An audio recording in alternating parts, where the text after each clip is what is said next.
Weatherization Assistance Program. All three of these programs can be found by either calling 211 or our customer care agents can help recommend the best program that a customer might be eligible for.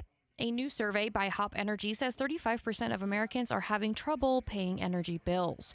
Your money at this moment, the Dow is down 11 points to 34,272. Coming up, we're looking at a warmer start to our week. KSL Weather's next. KSL News Time, 9:02.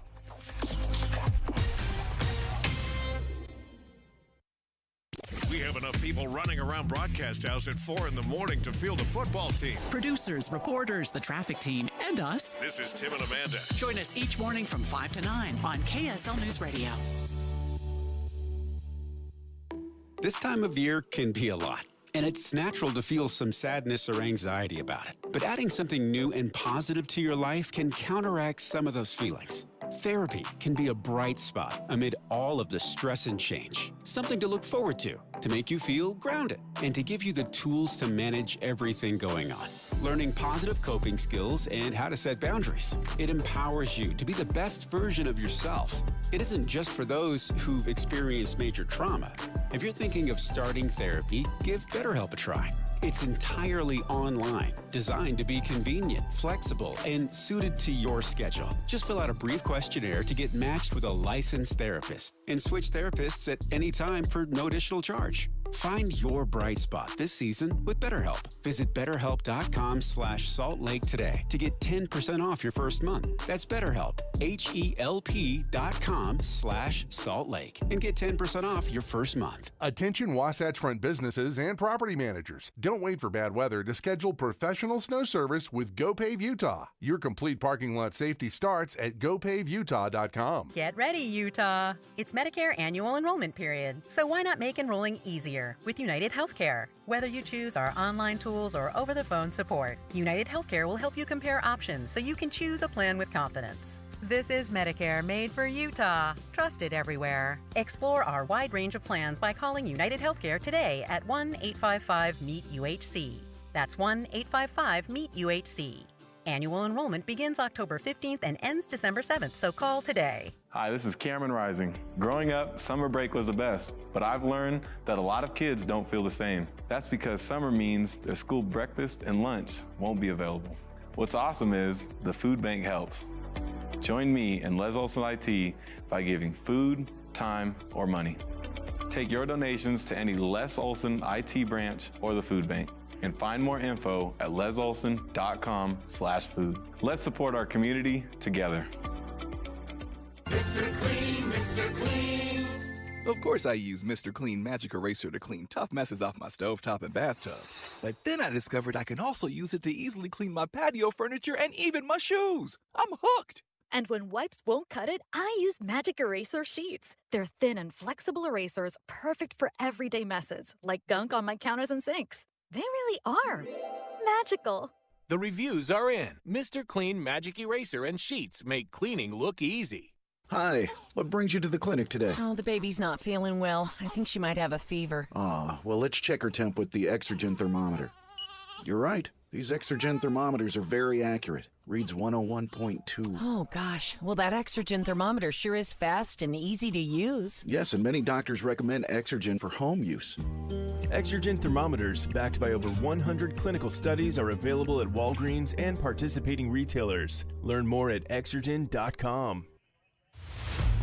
Traffic and weather together, brought to you by Granite Credit Union's new Dividend Plus checking account. Let's check in with the KSL Traffic Center. Still emergency traffic with I-15 backed up Point of the Mountain all the way down to 500 East American Fork, with only one lane of the freeway continuing to get by. And we've had multiple crashes happen in the backups where traffic is, we say bumper to bumper sometimes. This is literally bumper to bumper from Point of the Mountain all the way to American Fork. All the city streets approaching the freeway are also still pretty backed up in Lehigh and American Fork. Salt Lake Valley, the northbound drive, just a little bit heavy around the Midvale stretch. For 2 days only, the Zero Res food drive is getting even better. Schedule your Zero Res cleaning today and pay just $25 per room when you donate to the food drive. Offer ends Tuesday. Call Zero Res for full details. I'm Andy Farnsworth in the KSL Traffic Center.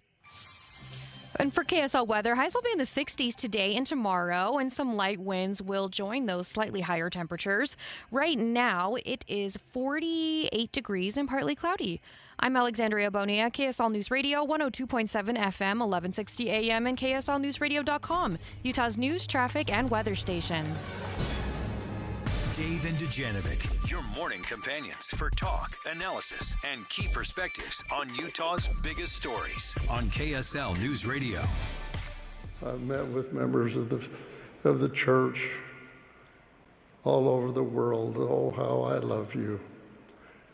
What a glorious experience that's been to look into your faces, be in your presence, and feel your love that you have for the Lord. We learned earlier this morning during Utah's Morning News, Dave, that President M. Russell Ballard of the Church of Jesus Christ of Latter-day Saints passed away late last night after a brief hospital stay. He was 95 years old. And I'm thinking that statement that he made, I've met with members of the church all over the world. Oh, how I love you. Is something you experienced when he came to visit your ward. Be in your presence. Yeah, it was a pretty neat experience. It's not very often, there are just thousands and thousands of stakes around the world, and Elder Ballard came and spoke to our stake. And there were a couple things that stood out to me. Number one, I'll never forget this. He was talking about family, and he came, he had a very large family. He had 7 children. And then he said, I keep track of all my children, obviously, and I can keep track of most of the grandchildren, but he had 43 grandchildren. He said, by the time we get to the great-grandchildren, they're like popcorn. They're just popping up all over the place. It's like, I can't keep track of all the great-grandchildren. He had 105 great-grandchildren. M. Russell Ballard was the acting president of the Quorum of the 12 Apostles of the Church of Jesus Christ of Latter-day Saints, and as we said, he passed away last night at the age of 95. KSL News Radio's Dan Bomas takes us on a journey of his life. Melvin Russell Ballard's ancestors included Hiram Smith, his great-grandfather, and 2 apostles, grandfathers Melvin J. Ballard and Hiram Mack Smith. According to the biography Anxiously Engaged by Susan Easton Black and Joseph Walker, he attended East High School and the University of Utah before serving as a missionary in England, where he became a counselor in the mission presidency. Returning to Utah, he served in the Army Reserve and courted Barbara Bowen. They married in August 1951. They had 7 children. He went on to work as a top salesperson in his father's auto dealership and then in his own, as well as in a series of business ventures, including real estate and securities. President Ballard served as a bishop twice, as well as in a number of other church callings. He was a mission president in Canada when he was called to the First Quorum of 70 in 1976. In 1980, he was called to the presidency of the 70, and then, on a General Conference weekend, he got a phone call from President Gordon B. Hinckley. Sunday morning at about 7:30 in the morning, President Hinckley called me and asked me if I was out of the shower yet. He had such a great sense of humor. I said, oh boy, President, I'll say it.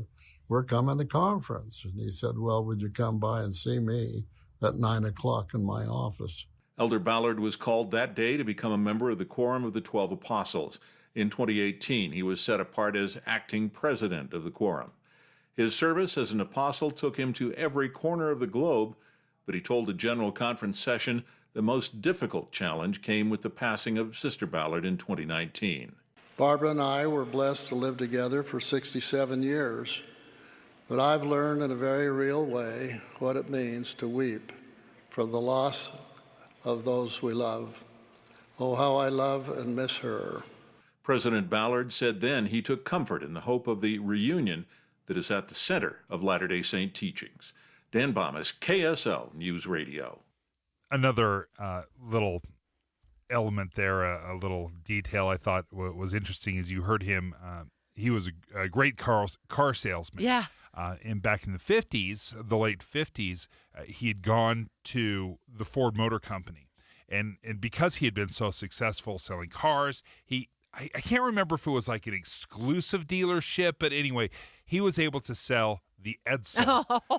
And if you remember the Edsel, it was a disaster hearing of a vehicle. about the Edsel. Yeah. So does this speak to his tenacity? Well, he said, you know what? It was a great moment for him because it was a humbling experience for him. He had always had so much success and never really run into any roadblocks, and this was his first real failure. And he said, that was a great moment in my life. He said, I was maybe a little cocky, maybe a little arrogant, and this was a humbling experience that really shaped his life. Remind us what the Edsel was not. It was not popular, number one. It was made by Ford. Yeah, made by Ford. Sure. It kind of had well, now I look at it, I'm like, that's a pretty cool looking car. But at the time, people did not like the car's design. A little sporty. Yeah. It was. I don't know how you define it, but it looks cool now. But the folks did not think it was cool then. In the next several minutes, we're going to be speaking live with our very own Boyd Matheson of Inside Sources. He spoke during Utah's Morning News today about M. Russell Ballard and his life. And Boyd went to Rome with President Russell M. Nelson of the Church of Jesus Christ of Latter-day Saints and M. Russell Ballard in 2019 when President Nelson became the first LDS church president in history to meet with the Pope. And Boyd was there.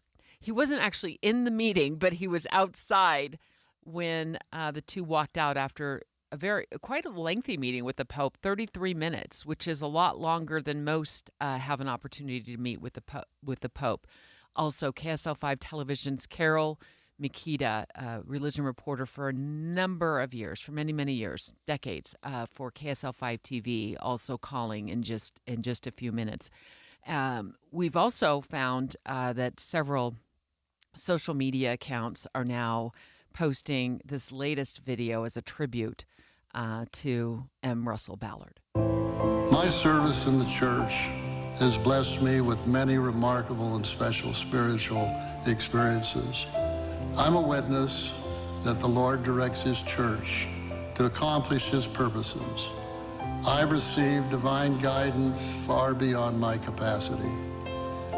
The joy of gospel living for me has been centered on the true, pure, and simple doctrine and the gospel of Jesus Christ. I believe our Heavenly Father's everlasting purpose for His children is generally achieved by the small and simple things we do for one another. Jesus Christ, the Savior and Redeemer of all mankind, is not dead. He lives. The resurrected Son of God lives, and He guides the affairs of His church today.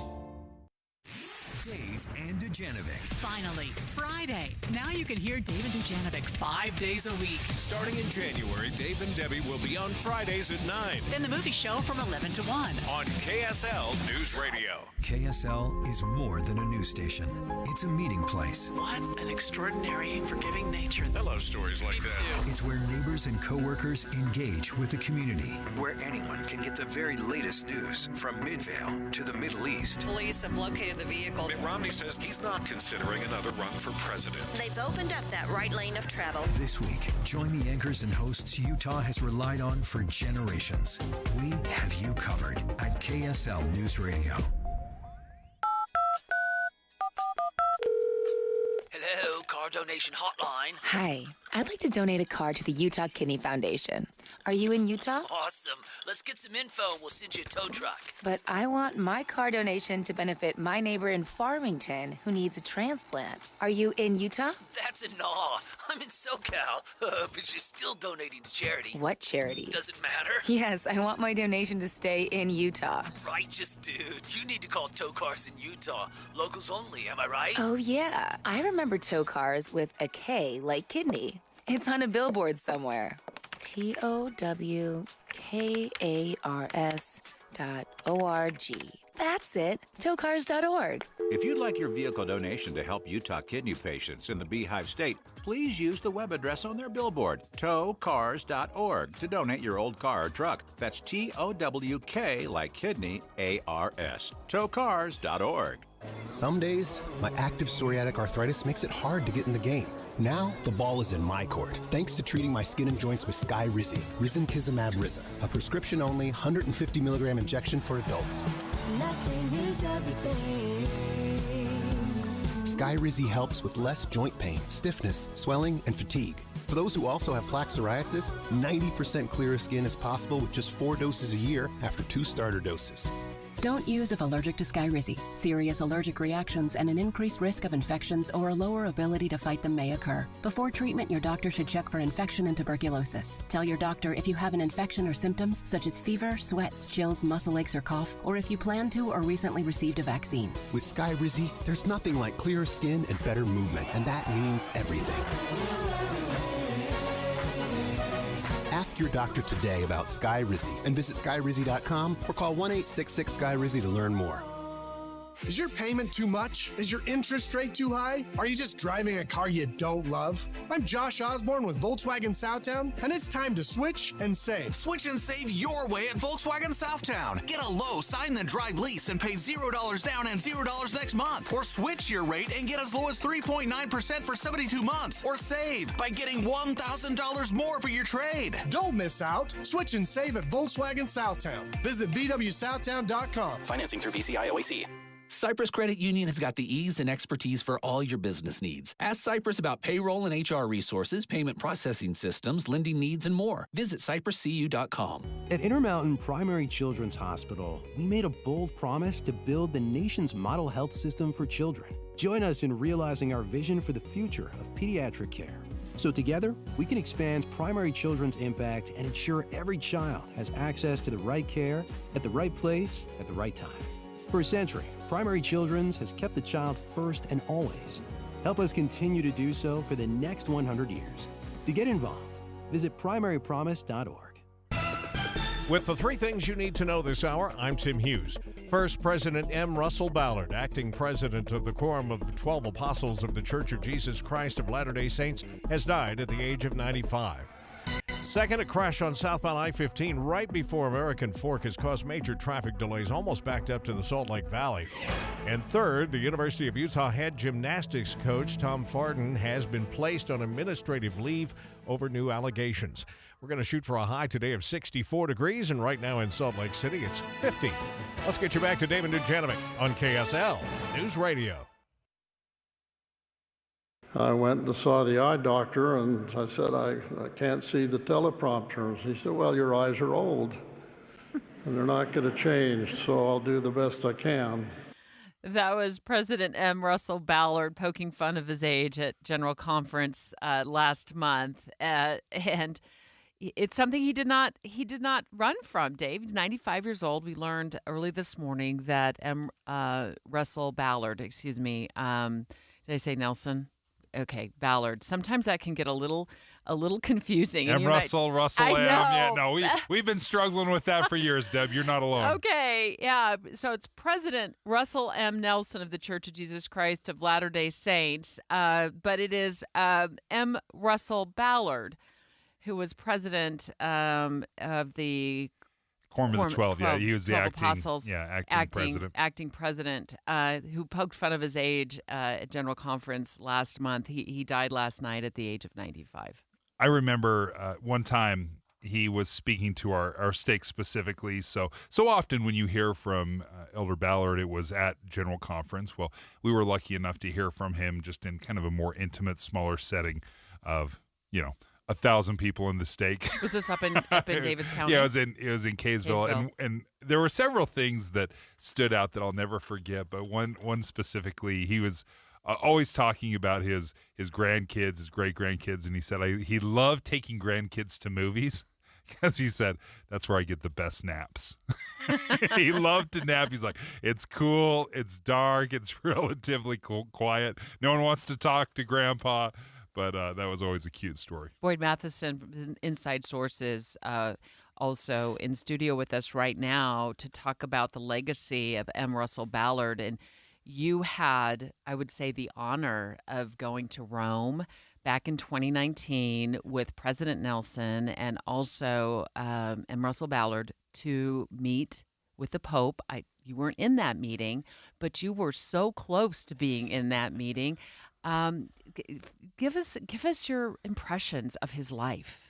Hard to put him in a small capsule. He's a historic figure and a world religious leader. I think sometimes we forget that in terms of what his reach actually was as an apostle, as a member of the Quorum of the 12 Apostles for the Church of Jesus Christ of Latter-day Saints. And the meetings in Rome were really extraordinary. The fact that they did have a meeting with Pope Francis, along with President Nelson, President Ballard, and that was an amazing moment. I'll never forget them coming out of the building there in front of St. Peter's. That's always a bustling, busy place. And they walked down in classic fashion, arm in arm, linked, as they walked down, coming out after this meeting with Pope Francis. For me, the moment when President Nelson actually embraced the Pope and they gave each other a hug as we left was everything. And a greeting in Spanish. Their common language was Spanish. Was Spanish, yeah. And that was an extraordinary meeting. And one of the first things that President Ballard said coming out was he said there was an instant brotherly connection between Pope Francis and President Nelson and President Ballard. They had this common connection. This was not an opportunity to sit down and debate doctrine of the churches and the differences. This was about coming together around their common focus on Jesus Christ and alleviating suffering for all of God's children around the world. And so this center point connection in terms of what actually mattered in that moment was classic M. Russell Ballard. He is the master of getting to the essence of any issue. This morning on Utah's Morning News, when we were breaking the sad news of his passing, of President Ballard's passing, you recalled a time, along with KSL5 Television's Carol Makita, who's covered religion for KSL5 TV for as long as I can remember. You had said that one of his greatest missions and memories was that of when he went to Ethiopia back in the 1980s. Yeah, 1985, again, famine there in Ethiopia. The members of the Church of Jesus Christ had held a worldwide fast, had raised over $6 million to help alleviate suffering in Ethiopia. And then President of the Church, Gordon B. Hinckley, asked President Ballard, who was then a 70, he was a member of the presidency of the 70 of the church, that if he and Glenn Pace would go down and figure out how to use and leverage this money in a way that would alleviate the most suffering. And I was actually just listening. I was in President Ballard's office just about a month and a half ago, just before General Conference, and even then he reflected on Ethiopia.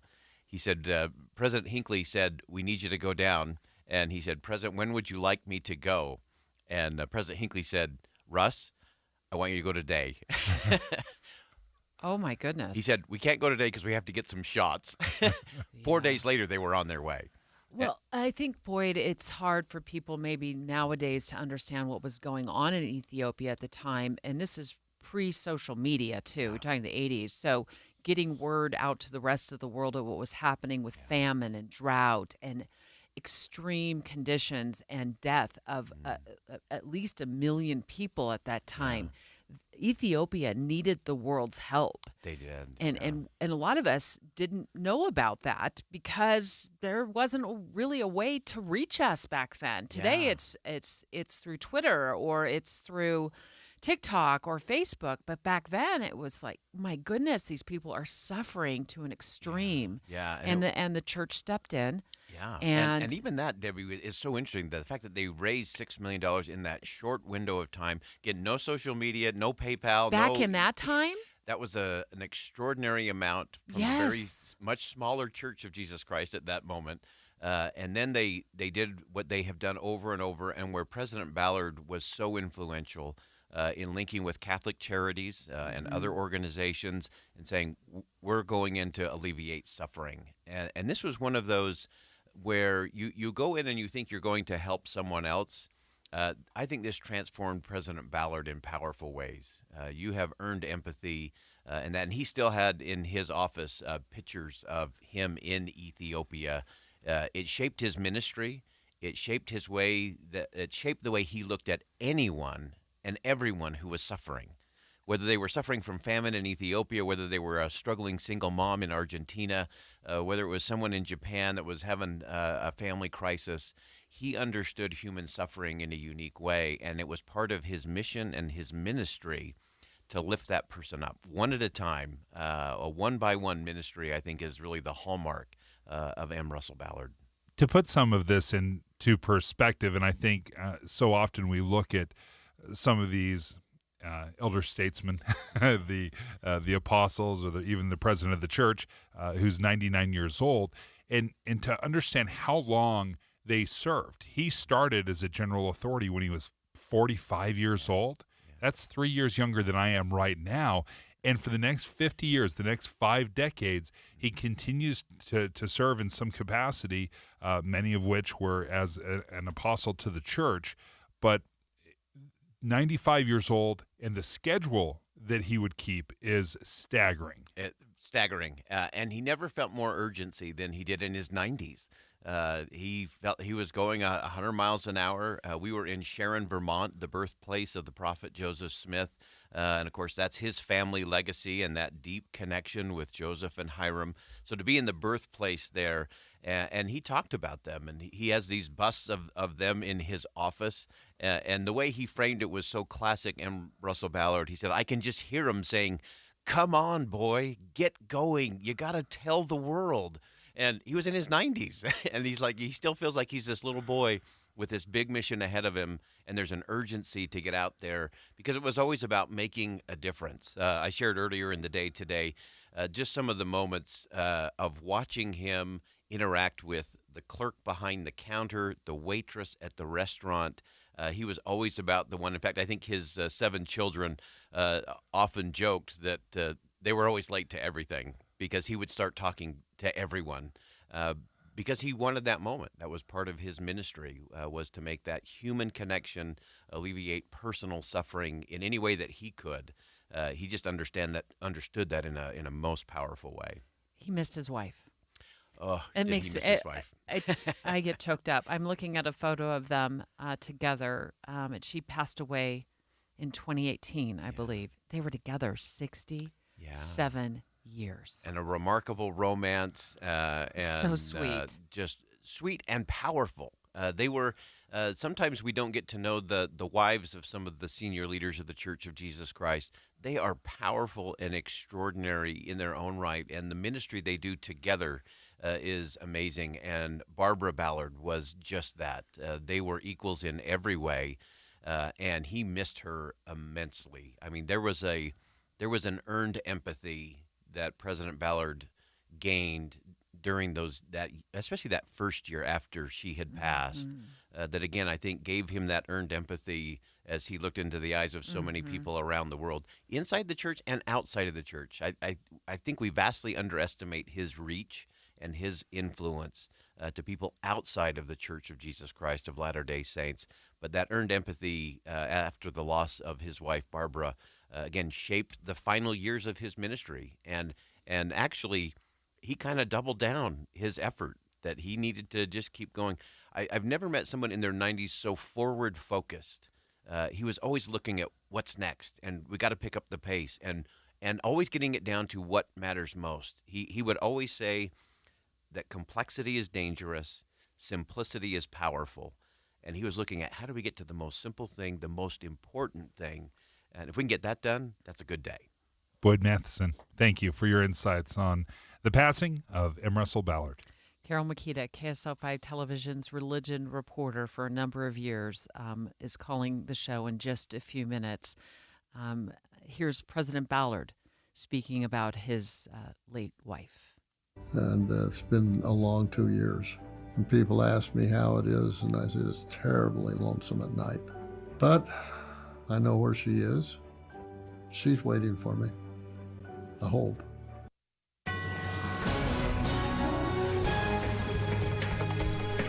9:30 at KSL News Radio. I'm Tim Hughes with a look at our top stories as we have continuing coverage The Church of Jesus Christ of Latter-day Saints says that President M. Russell Ballard of the Quorum of the 12 Apostles died late last night.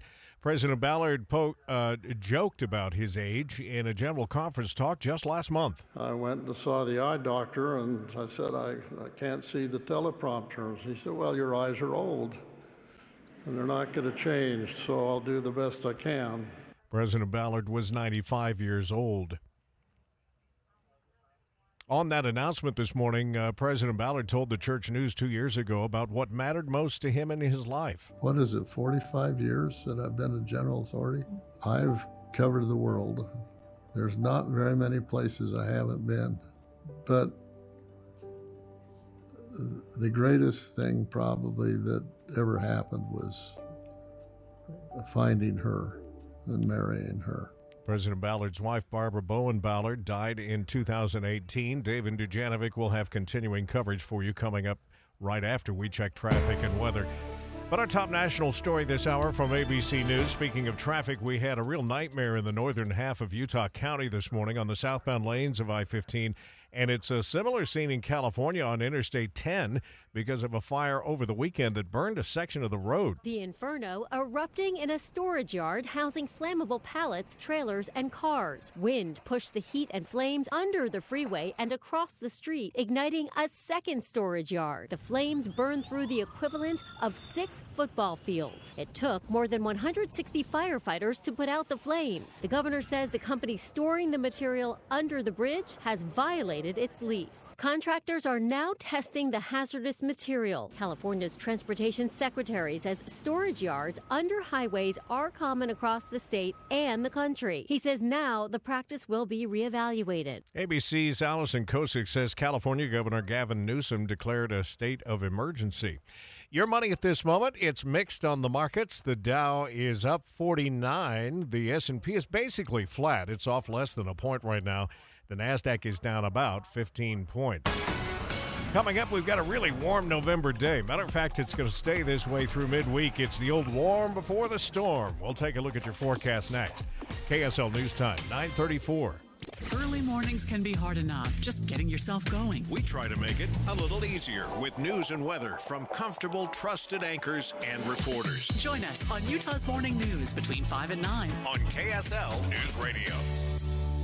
Deb, I think I'm just getting ready for my next order at Fed Up Kitchen because I already blasted through all the good stuff, all the good food they have for us, and now I think I'm ready. I'm ready for the next order. Here's how you're going to order. You're going to go to fedupkitchen.com, and you want to make sure you're ordering online for next day pickup, or you can choose the delivery option.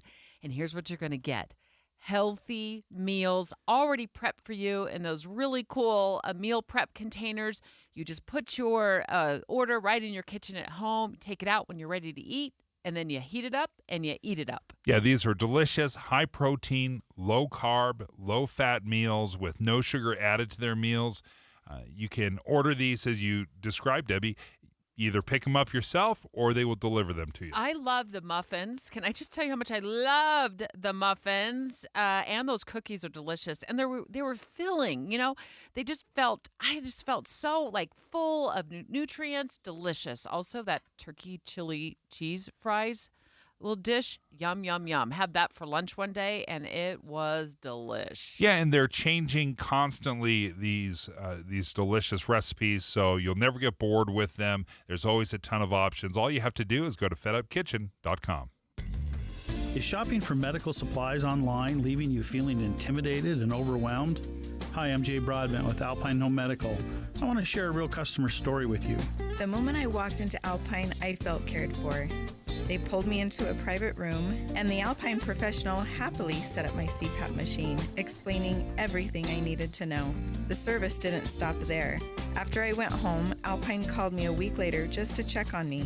These guys really are the experts. Before Alpine, I was so stressed trying to navigate what I needed online by myself, but all the stress went away when I went to their store. They really do deserve 5 stars. We know when you walk through our doors, you deserve to be cared for.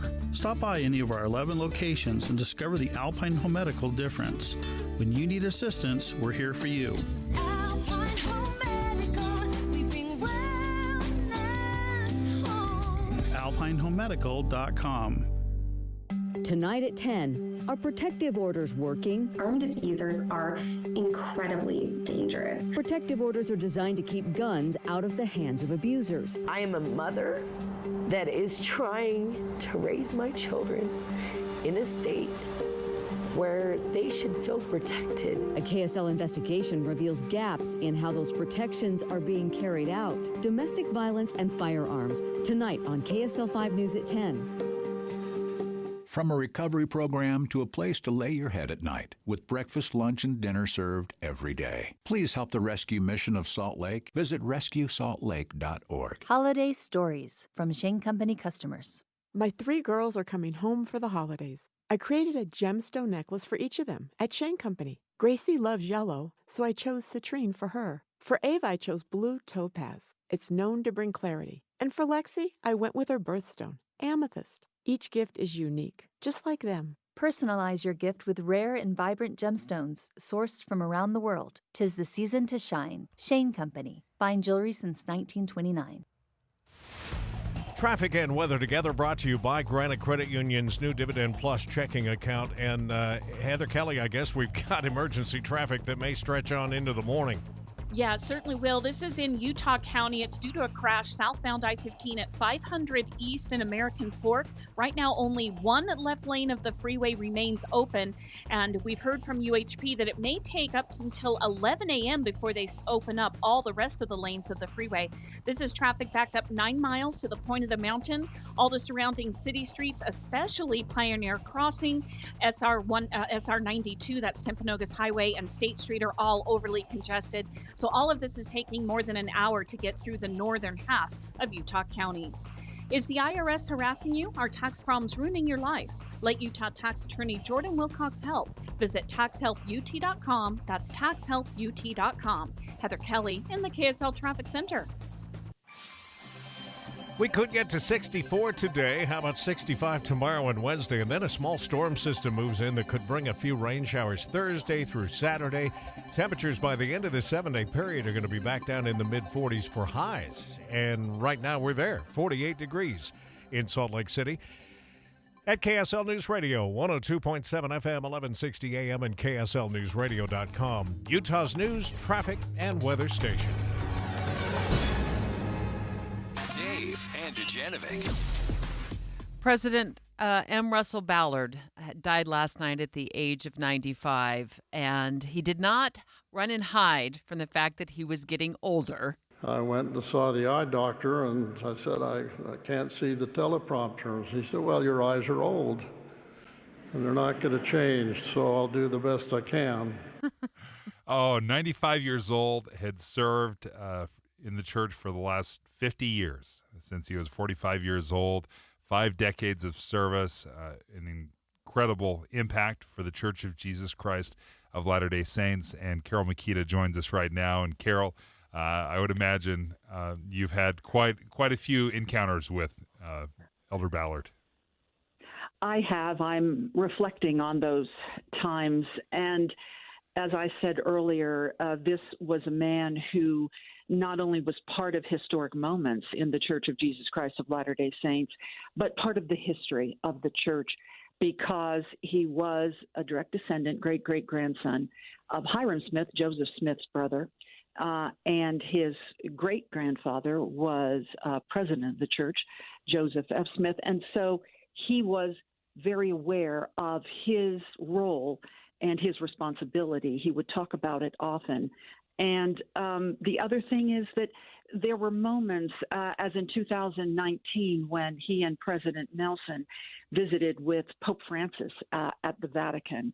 That was a delight for him and a tremendous memory, and certainly an historic moment in the church. That kind of history goes back to 1985 when he traveled to Ethiopia, which had been experiencing a horrific famine at the time, and delivered money that was came from a worldwide fast from church members to the government in Ethiopia to aid in this awful famine, to be able to feed the people there, and worked arm in arm with the Catholic Church to distribute those funds and everything that was needed. So those are the kinds of things that he did from the very beginning of his service in the church. Carol Makita of KSL5 Television. She's been the religion reporter at KSL5 TV for as long as I can remember, Carol. We've worked together so long. Joining us right now as we remember M. Russell Ballard, who passed away last night at the age of 95. And as you know, Carol, I'm Catholic, and that connection that President Ballard had to the Catholic Church and to service, like cooperative service to the community, really, really resonates with me, as I know it does you as well. It does. I would often see President and Sister Ballard bonding with people in the community at various activities. And there's no coincidence that his biography is titled Anxiously Engaged, written by Susan Easton Black and Joseph Walker. He considered himself, he would say, I'm just an ordinary guy, despite all of what I have already said. But he remembered that in his bonding with people throughout this community and state and frankly, throughout the world. He would marvel at the extraordinary things that he experienced, even though he was a great part of them. One of the things that I loved about President Ballard, as you played that comment from conference, when I would see him, I would ask how he was, and he would say, well, I'm getting older. My eyesight isn't great. My balance isn't great. And then he would laugh about it. And then he would become serious and say, but we have to help so many people. I have to do everything I can to serve people, to help people in the world who are struggling and suffering. And, he had that energy, boundless, endless energy. He was capable of gathering that up and traveling still to the end and speaking to the saints about what was closest to his heart at General Conference. I have one memory that I thought was really remarkable. I did an interview about the art of the church and talked to President Ballard and learned that he was the one who had been visiting 3 meeting houses one Sunday, think about that, and deciding that we needed to change the look of every church building in the world, the Latter-day Saints did, and put images of Jesus Christ in every lobby and entryway of every meeting house. And so this is a man whose mind was always working and thinking in the highest levels of faith. So I'm happy to be able to honor him today. Carol Makita, thank you for joining us. Yeah, and as always, Carol, a beautiful job in honoring Russell Ballard's memory, passing away at the age of 95 last night. A new video being posted now to his social media accounts. My service in the church has blessed me with many remarkable and special spiritual experiences. I'm a witness that the Lord directs his church to accomplish his purposes. I've received divine guidance far beyond my capacity. The joy of gospel living for me has been centered on the true, pure, and simple doctrine and the gospel of Jesus Christ. Dave and Dujanovic. We know Utah relies on KSL for balance and fair treatment. We provide news and analysis from all sides. Utah's Morning News from 5 to 9. Dave and Debbie, 9 to noon on KSL News Radio.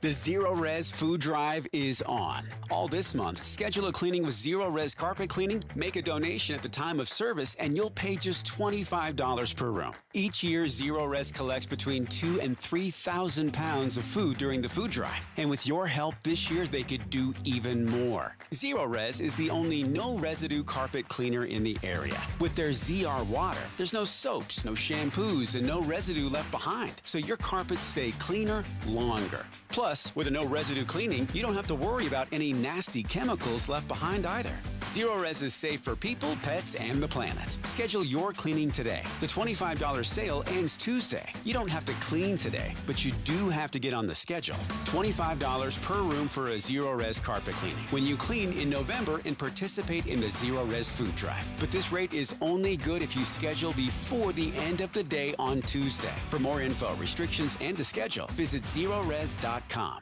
Take a second and think about how many different software systems you have in order to manage the people who work for you and, of course, the people you want to work for you. There's the applicant tracking, the new hire onboarding, your paid time off, your payroll, time and attendance, your online employee benefits enrollment, ACA compliance, your COBRA compliance, and the list is not just daunting, but it seems every time you turn around, it's growing. It's time you quit losing sleep over that list and let someone else do it for you. Magellan HCM has the technology and local service team to pull all those systems and services into one place, simplifying the process for everyone and significantly reducing the errors that will always occur when you're managing all those tasks in different systems. There is a better way. Magellan HCM. Text HCM to 57500 and set up a demo of their highly awarded technology and see for yourself what a difference Magellan can make for you and your company. Text HCM to 57500. Life is full of change and uncertainty. Sometimes it feels impossible to know what to focus on or who to listen to. In his new book, Heart of the Matter, What 100 Years of Living Has Taught Me, President Russell M. Nelson sheds light on how we can find meaning in mortality, how to focus on what really matters. Pulling from a century of life experience as a surgeon, father, and prophet, he reassures readers that there really are unchanging truths that can anchor us in an ever-changing world. Get yours today at a Deseret bookstore or deseretbook.com. Marie Osmond, an orchestral Christmas. Saturday, December 2nd at Eccles Theater. Merry Christmas. With special guest David Osmond. Live at the Eccles presents Marie Osmond. Let this be our prayer. An orchestral Christmas, live in concert. Tickets on sale now at liveeccles.com. The best batteries for your vehicle, RV, or ATV start at Intermountain Battery. Call today before the cold snaps your battery. 801-266-7465. This could be the start of a break-in. Stop. This is Simply Safe. Or the end of one. Introducing 24/7 LiveGuard protection, only from Simply Safe. Now, monitoring agents can see and speak to intruders through our new indoor camera to help stop crime in real time and for fast police response. Get 20% off any new system with Fast Protect monitoring at simplysafe.com/radio. Advanced home security, 24/7 professional monitoring for less than $1 a day. There's no safe like Simply Safe. I'm so stressed about my business not being ready for the holidays. Ooma. What is that? Meditation? I'm recommending the Ooma cloud phone system with auto attendant and more than 35 features. Ooma? Yep. Switching to Ooma is a cinch. Starts at $19.95 per month per user, plus taxes and fees. Ooma. Now you're feeling it. Visit Ooma.com. That's OOMA.com to learn more. Ooma. Smart communications for the smarter business. Emergency traffic brought to you by Granite Credit Union's new Dividend Plus checking account. And we still have a parking lot southbound I-15 in Utah County. This stretches about 8 miles from Point of the Mountain to 500 East in American Fork, where we now have 2 left lanes of traffic getting through an earlier fatal crash, but that still leaves 3 right lanes of the freeway shut down.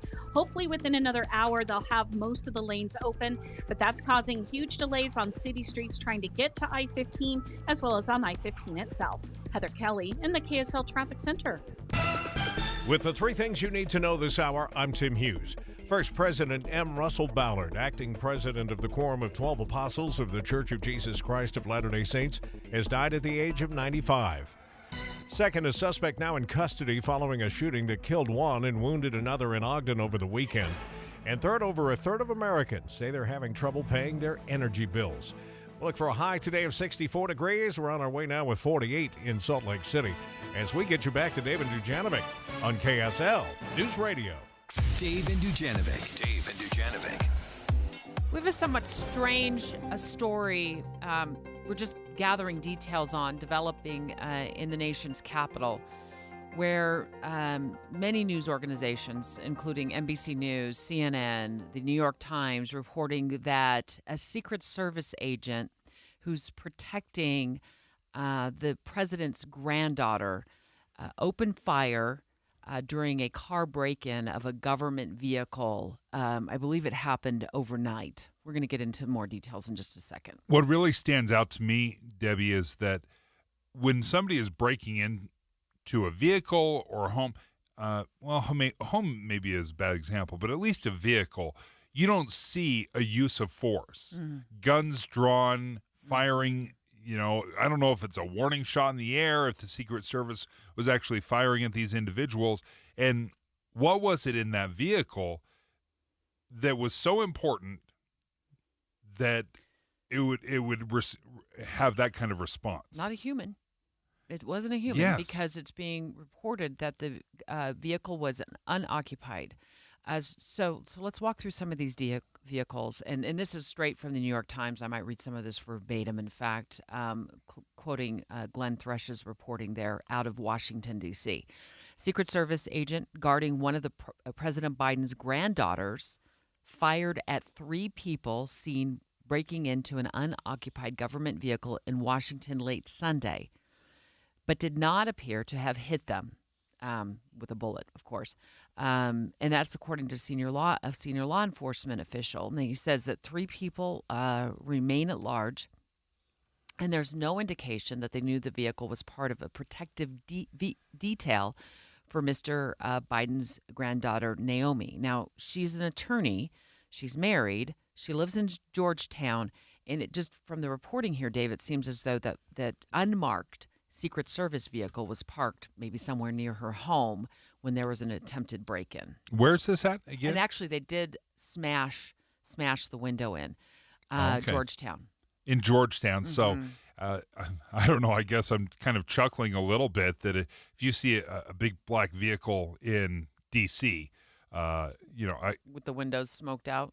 Yeah, you can't look in. Vehicle. That's got to be an official vehicle, right? So we don't know if this is a bunch of knuckleheads. Yes. That just are opportunistic, smashing vehicles and trying to get away with whatever's inside, or if this was something that was targeting the president's granddaughter. And we don't have that information.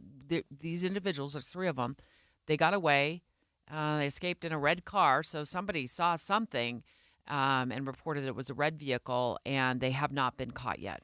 One of the things where my mind goes, again, when you're talking about Secret Service, these are armed men and women. And if you're speaking about a vehicle, at least I know as far as the president goes and the president's Secret Service, these vehicles are armed to the teeth. I mean, there is an arsenal of weapons in there for obvious reasons if you're protecting the president. I don't know if there is similar weapons being stored in this vehicle that are very dangerous, and they were trying to keep those out of the hands of criminals. But whatever it is, it sounds like they were close enough to getting into the vehicle that the Secret Service agent felt it was necessary to open fire. Maybe they were trying to steal it. Absolutely. I say that because according to data, this is on ABC News, motor vehicle thefts in Washington are up 98% year to date. 98% increase in the nation's capital in motor vehicle thefts. Thefts from vehicles are down. So, people aren't as commonly breaking in to steal the loose change in the ashtray or the sunglasses that you left on the console. Yeah. They're actually breaking in more likely with the intent to steal the car. Yeah, you can't steal. I mean, it's one thing to steal my 2014 sedan. With right, but a 2022, with winter ski gear in the trunk, in case or in snow boots in the trunk in case I get called to the mountains to cover a story. It's a lot different to steal a Secret Service vehicle. And ignorance of what vehicle you're stealing is no excuse. But I was a little surprised to learn in all of this that Naomi Biden, she's 29 years old, she's the daughter of Hunter Biden. And I don't know her mom's name. I believe they're divorced. I was surprised to learn that the president's grandchildren have Secret Service detail. Very much so. And I don't know how far that goes out. Of course, it makes sense that the president and perhaps his children would have some sort of Secret Service detail, but how far down the line do you go? And can you say no to Secret Service? Can you because I know for a lot of these family members, that's a hassle. It's an extra layer where they can't just move around freely, that they have to have this Secret Service detail. But nevertheless, this use of force is what stands out to me, is that you just wouldn't see this. You and I couldn't do this, Deb. If someone was breaking into our car, we couldn't pull a firearm and start firing at people. That is not legal. We can't do that, unless it's maybe you feel like your life's in danger. So I would like to find out and learn more about why this Secret Service agent felt it necessary or felt it appropriate to open fire just as someone's trying to break in and steal the car or steal something from the vehicle. Yeah, it says 3 people remain at large. No indication that they knew the vehicle was part of a protective detail for Mr. Biden's granddaughter. But the president was quoted by Fox News, I think it was in August. In August is saying this, now I have a bunch of grandchildren, and they all have Secret Service. My daughter has Secret Service, and it's wonderful. I'm not sure what they think about it, but it's just wonderful. We're going to continue to follow this developing story out of D.C., where the details are a little bit thin right now, but certainly curious as to why the Secret Service opened fire on a bunch of 3 people, they think as many 3 people, apparently trying to attempt to smash into a Secret Service vehicle parked in the area of where the president's granddaughter lives. And boy, did they ever choose the wrong vehicle. If they didn't know that this was, oh my goodness, Debbie, that the level of wrath that will descend upon these people, and they'll be picked up by 4:00. Before dinner time, they're going to be found. Yeah. Straight ahead, Dave found a very, very curious news story about, why don't you explain it, Dave? We've got a little bit of time here. It has to do with women dominating college campuses right now, to which I'm like, woohoo! Of course women are dominating college campuses right now. Like we're starting to dominate in so many other areas because we were held back. We were held back for so long, but give us a little more. Well, the question is, why are men struggling in college, both going to college and then graduating from college? Let me play a little bit from that report. This is not a made-up crisis of masculinity. This is an actual hard fact. There's real suffering here, and if we don't address real suffering, then what are we here for? So has that equality pendulum swung too far in favor of women? That discussion next. KSL FM Midvale. KSL Salt Lake City. Listen at home on any smart speaker. And in your car at 102.7 FM. This is KSL News Radio. Utah's news, traffic, and weather station. 10 o'clock at KSL News Radio. I'm Becky Bruce. KSL's top story this hour. President M. Russell Ballard of the Quorum of the 12 Apostles of the Church of Jesus Christ of Latter-day Saints has died at the age of 95. Church President Russell M. Nelson recalls how lucky he has been to have worked with President Ballard in a video that was shared by the church. We had the privilege of sitting beside a man who is the great-great-grandson of Hiram Smith. And Joseph Smith was his great-great-uncle. Both of his grandfathers were apostles of the Lord. His commitment and his consecration were in his blood. President Nelson says President Ballard knew exactly what the Lord taught and how it could be applied to bring joy and happiness in life. State police say one person is dead after an accident involving someone outside of their car on I-15. Utah Highway Patrol tells us the person apparently crashed into the right barrier near 5th East and American Fork and for some reason walked out into traffic where they were struck and killed. We'll have an emergency traffic update coming up. Our top national story this hour from ABC News. campus vigil planned for tonight at the University of Idaho to remember 4 students murdered a year ago today. It's been an incredibly difficult year for these families as they grapple with the past year, while they also struggle with a lengthy and uncertain legal process. But one thing is for sure in the eyes of Kaylee Gonzalez's family, today is not an anniversary. I spoke with her father, Steve, who said it's certainly a day of remembrance, but not one that they ever looked forward to. That is ABC's Kana Whitworth reporting. Your money at this moment, the Dow is up 114 points at 34,397. Coming up, avoid southbound I-15 in northern Utah County emergency traffic. Coming up next, KSL News Time, 10:02. Start your days with knowledgeable, friendly voices telling you about the latest news and weather out there. Hi, this is Tim Hughes and Amanda Dixon In the business of waking you up each morning from 5 to 9. on KSL News Radio. When it comes to making plans, you are the best. What about those round trips that you plan in advance, which are perfect on your way there and perfect on your way back? Or those meetings with friends for which you make a group chat 3 months before so that nobody or anything is missing? Or your daughter's first birthday party. You planned it with such dedication that instead of the first, it felt like our 15s. The same way you plan each detail for those moments. Start planning to protect you and your loved ones from a natural disaster.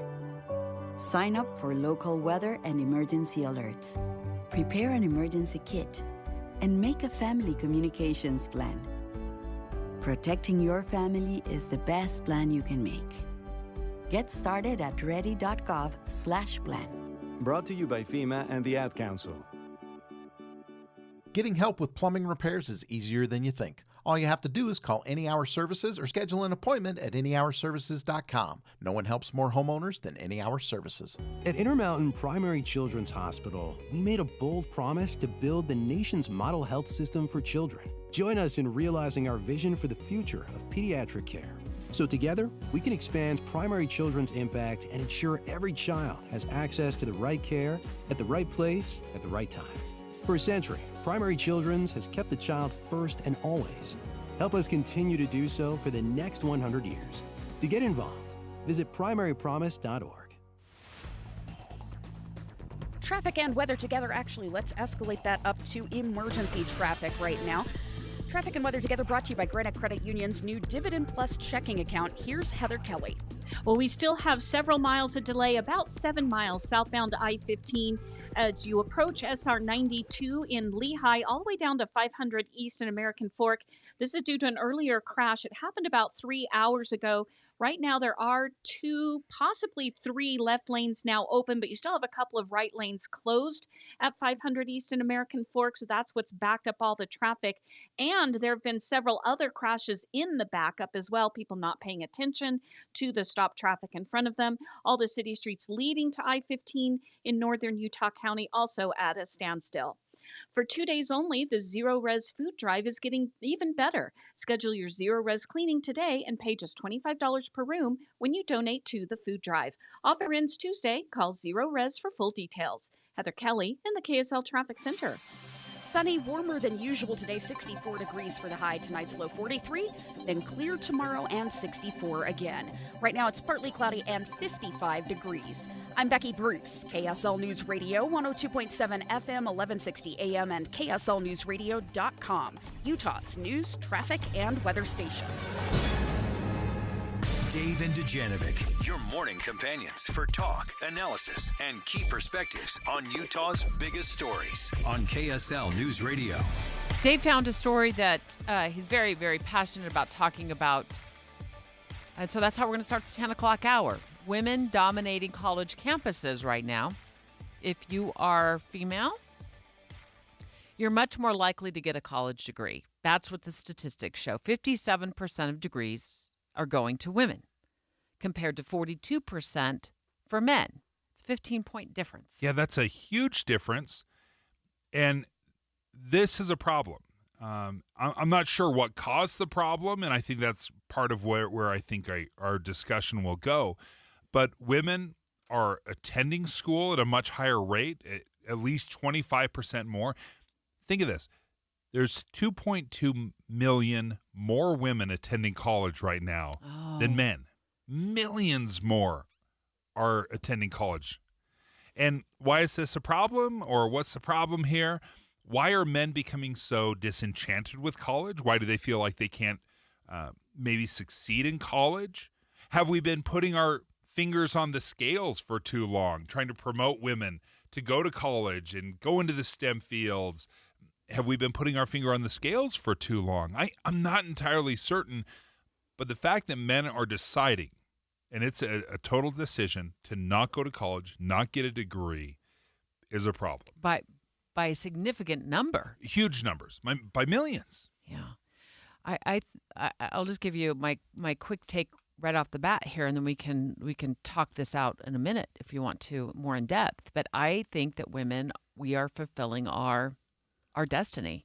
That for so long we were told we could not compete with men.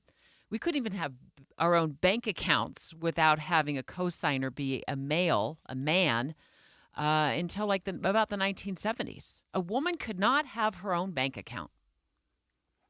So my kids would laugh out loud. Of Debbie. Course they would. They wouldn't believe you. You're right, I'm sure. But my kids would laugh at you. That would be such an absurd thought right now.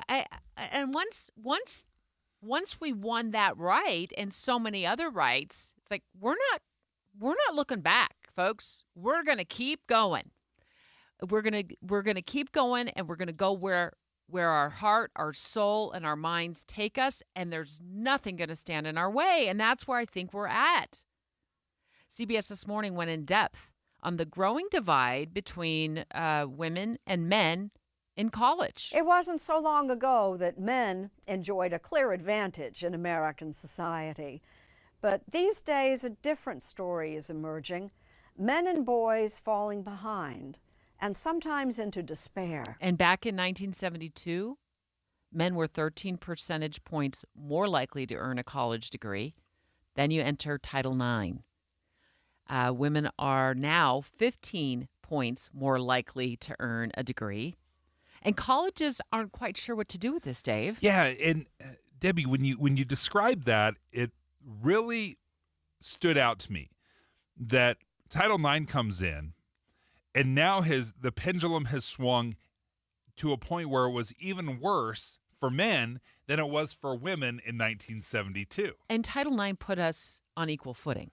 Yes. Yeah, it put us on equal footing. Sure, I thought about racial and ethnic diversity. Right. Sure, at a public flagship in the state of Vermont, I've thought about geographic diversity, never gender diversity like that. But that's where we are. That's where we are. And that's at the University of Virginia, right? Yeah. That's where CBS News traveled to do this story. And another thing that schools are seeing is that girls start outperforming boys in the classroom at a much younger age. What is known is the gender disparity starts pretty early as kindergarten, where girls are just generally the stronger sex in academics. If you look at high school GPA, and those who are getting the best grades in high school, 2/3 of them are girls. Those with the lowest grades, 2/3 of them are boys. Okay, so this asks the question, are girls smarter than boys? And I don't say that flippantly. I'm genuinely asking, are girls smarter than boys? Of course not. Boys aren't smarter than girls. Girls aren't smarter than boys. So why are girls doing better academically than boys are? Have we tailored our schooling so much to girl success and the way girls learn at the expense of how boys learn?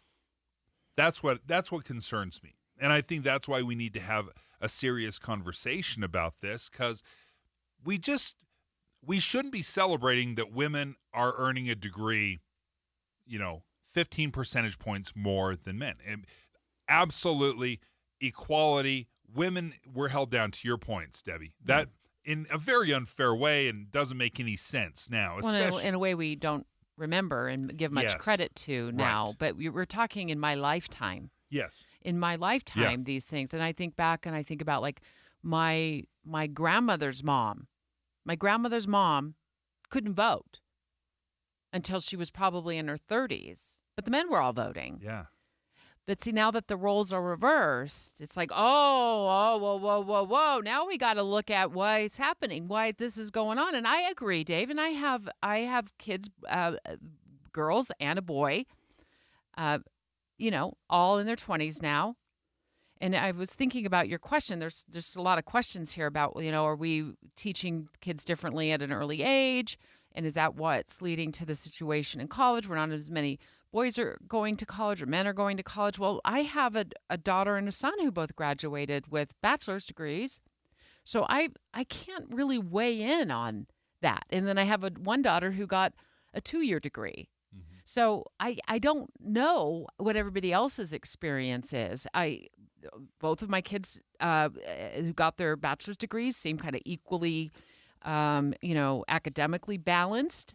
So really, because one girl's going to be a doctor.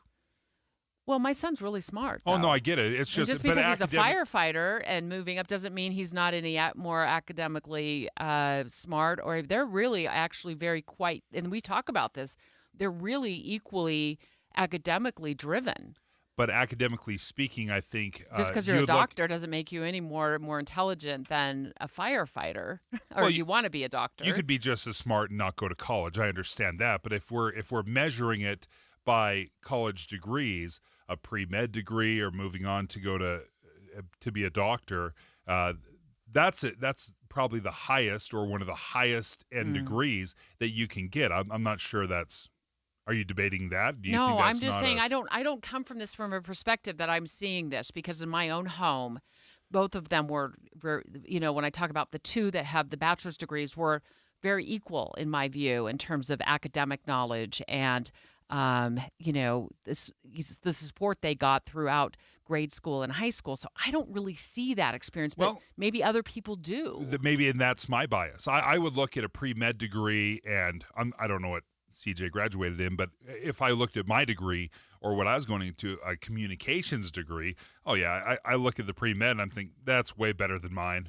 That's way better than the British Studies degree. That's way better than, basically most degrees out there. It's just a very impressive degree and a great path. So again, you have not experienced that, but if you look at the numbers in total, right, there are millions of more women that are going to college. And I think we need to figure out, why are they doing so well in college? Why are they going to college? Because equity is great, but now we've swung the other way, where the way women were struggling back in the 70s, men are struggling today. Are we telling boys you don't need to go to college? Perhaps. There's plenty of jobs out there. They will pay you well, but you might have to use a lot of muscle. It requires some hard labor, but you will do well as a welder. You will do well in fields where they pay you $100,000 to. I don't know what all these. They're not popping in my mind, but there's tons of jobs out there where men have traditionally made more money than women in. And perhaps, and they're more available. Those jobs in the trades are primarily dominated by men. So perhaps the path of, okay, what can I do in the future? What's my job going to look like? Perhaps a well-paying job in the trades is more accessible, more available, certainly more dominated by men, whereas women who want to have a similar salary, the only path they see is to get a college degree. Dave and I talking about the fact that not as many men are going to college. There's quite a significant difference in the number of men getting college degrees, 42% compared to women, 57%. And not only that, a $2.2 million student difference in enrollment between men and women, far fewer men enrolling in colleges and universities than women, and we can't figure out why. I don't think we've landed on anything. We're kind of in a minutia zone right now as to why. Maybe our listeners. It could be this, it could be that, right? I mean, I do think it has to do with women. We're unleashed. I mean, this is us unplugged, women unplugged. 801-575-TALK, 801-575-TALK. Dave, maybe our listeners have better experience, better information, better knowledge about why they think men are not going to college at the same level that women are attending. 801-575-TALK. Give us a call right now. Dave and Dujanovic. We're expanding Dave and Dujanovic on KSL. Now they'll be live on Fridays. Starting in January, hear Dave and Debbie at 9 and the movie show at 11. Finally, Friday on KSL News Radio. Use the most convenient KSL live stream on the KSL News Radio app. Domestic terrorism. Local county clerks, be cautious. Podcast Dave and Debbie and Boyd Matheson. Primary care through Amazon. It feels too good to be true. Support for third-party candidates almost an all-time high. Get alerts for Utah news, written with balance and fairness. I like when I'm given information in a way that makes me think more. I usually go to the KSL app. On your phone and around the house, use the app for KSL News Radio. Advertising used to be simple. Your options were radio, TV, newspaper, and let's not forget the yellow pages. Now it seems like a tidal wave of options. Podcast, cable TV, streaming, OTT, CTV, audio networks, smart speakers. On top of that, you need digital marketing for your website along with SEM, SEO, display, video, YouTube, email, and all the social media platforms. Look, you're the expert in your business. Wouldn't it be nice to have an expert to market you? We are Bonneville Salt Lake, the local marketing and media company you know and trust. We reach customers across all digital and social platforms and have the reach of traditional advertising available as well. We find your customer anytime, any place, anywhere on any device here in Utah or anywhere in the world. We work to optimize your results with our in-house local team of experts, providing you with qualified leads, not just impressions. Contact Todd Larson at KSL for a free consultation, including a complete digital audit with no obligation or cost to you. Call 801-244-4822, 801-244-4822. Bill Riley here with University of Utah head football coach Kyle Whittingham. Now tell me, Coach Whitt, what's your philosophy on a winning team? I believe the key to winning is a strong offensive line. When the linemen do their job, nothing gets through to the quarterback, so he can do his job. Well, what happens if the linemen don't do their job? Ouch. You know, Bill, I recently learned that kidneys work like linemen for your body. When your kidneys work, they block poisons and chemicals from your blood. Coach, I've heard that 1 in 9 Americans have some form of kidney disease. What can we do to fight back? Join me, Coach Kyle Whittingham, and be part of the winning team against kidney disease. Donate your used car or truck to the Kidney Foundation. Your car will be towed for free, and you'll get a receipt for a tax deduction. Tell them how to do that, Bill. Donate your car to the Kidney Foundation today and make your car a kidney car. Cars to save lives. Call 1-800-TOW-CARS. That's Tow Cars. Cars with a K. 1-800-TOW-CAR.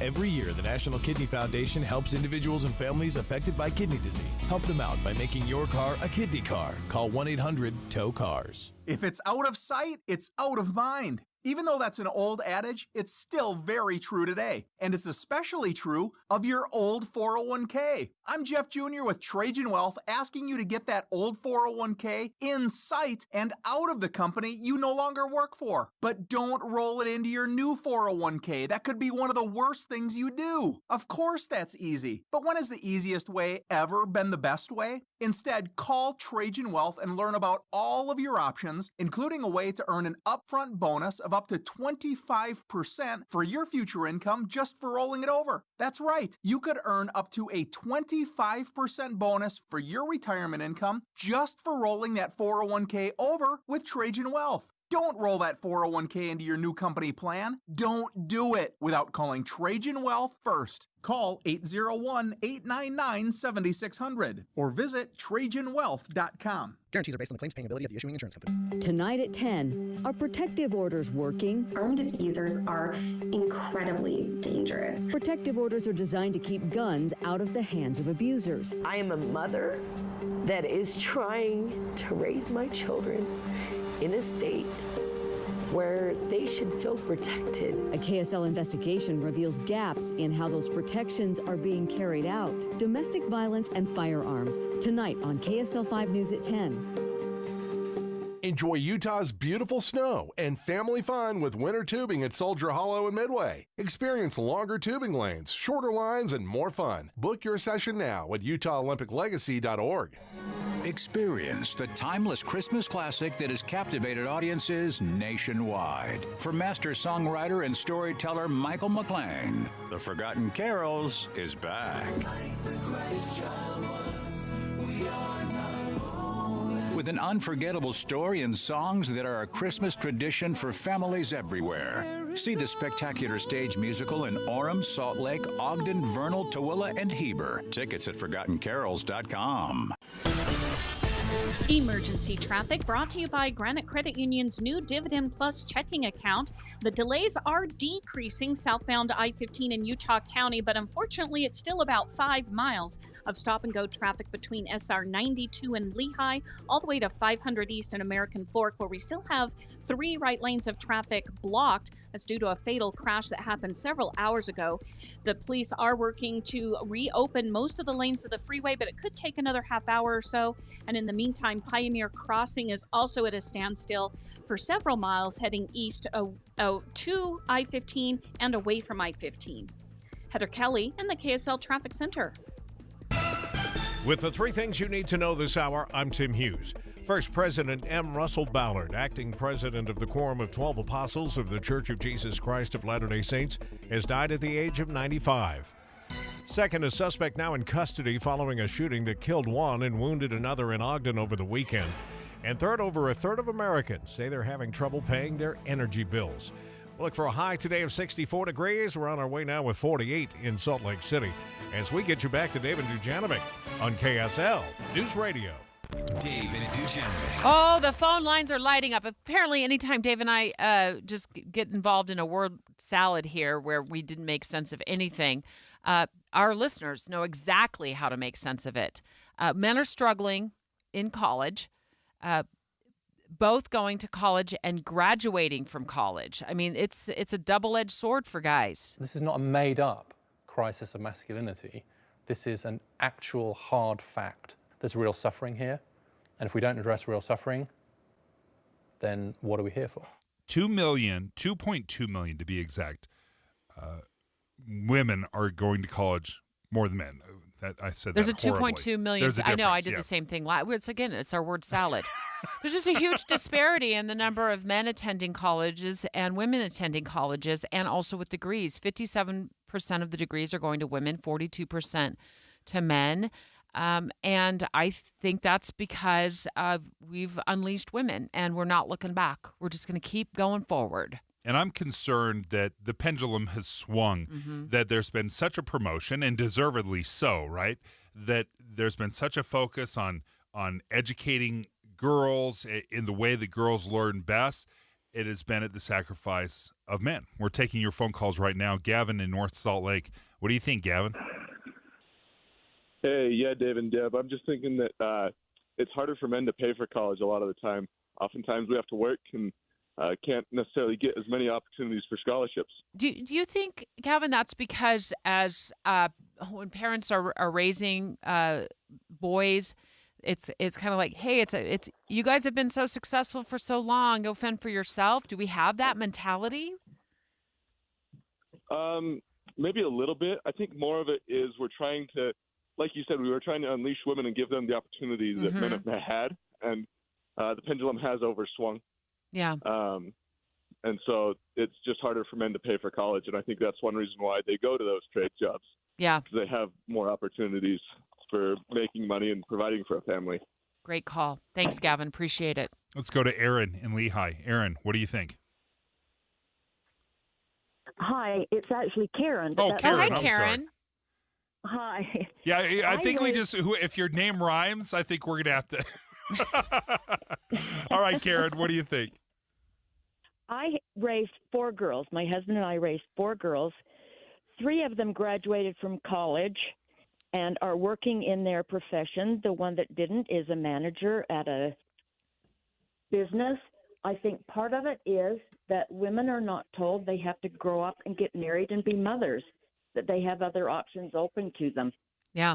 Karen, I was talking to Dave about that in the commercial break, and I feel like when my mom was younger, there were very limited choices presented to someone like her in her age group, probably your mom's age as well. You can be a teacher, you can grow up and be a secretary. I mean, there's probably some other other jobs out there that were presented, but it was very, very narrow. Yeah.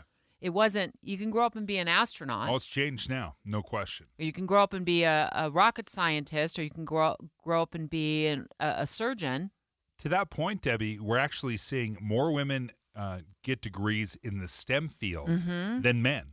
So the science, technology, engineering, men or math, which are typically dominated by men, women are now getting more of those STEM degrees than men. Hi, Dwayne. How are you? Hello. What do you think it is? I haven't even got out of my bed yet. Good. I've been listening We're to jealous. you guys. We're jealous. What do you have for us? I have the main reason why it's kind of keying down is men get drafted to go to Vietnam. If you have a job of any kind, it's happened to me. I got drafted because I had a good job, and I was going to school also at the University of Utah. I'd like to meet some of those draft boards once in a while. So do you think that men got drafted and then women had to step into those jobs back in the 60s? Is that what you're saying?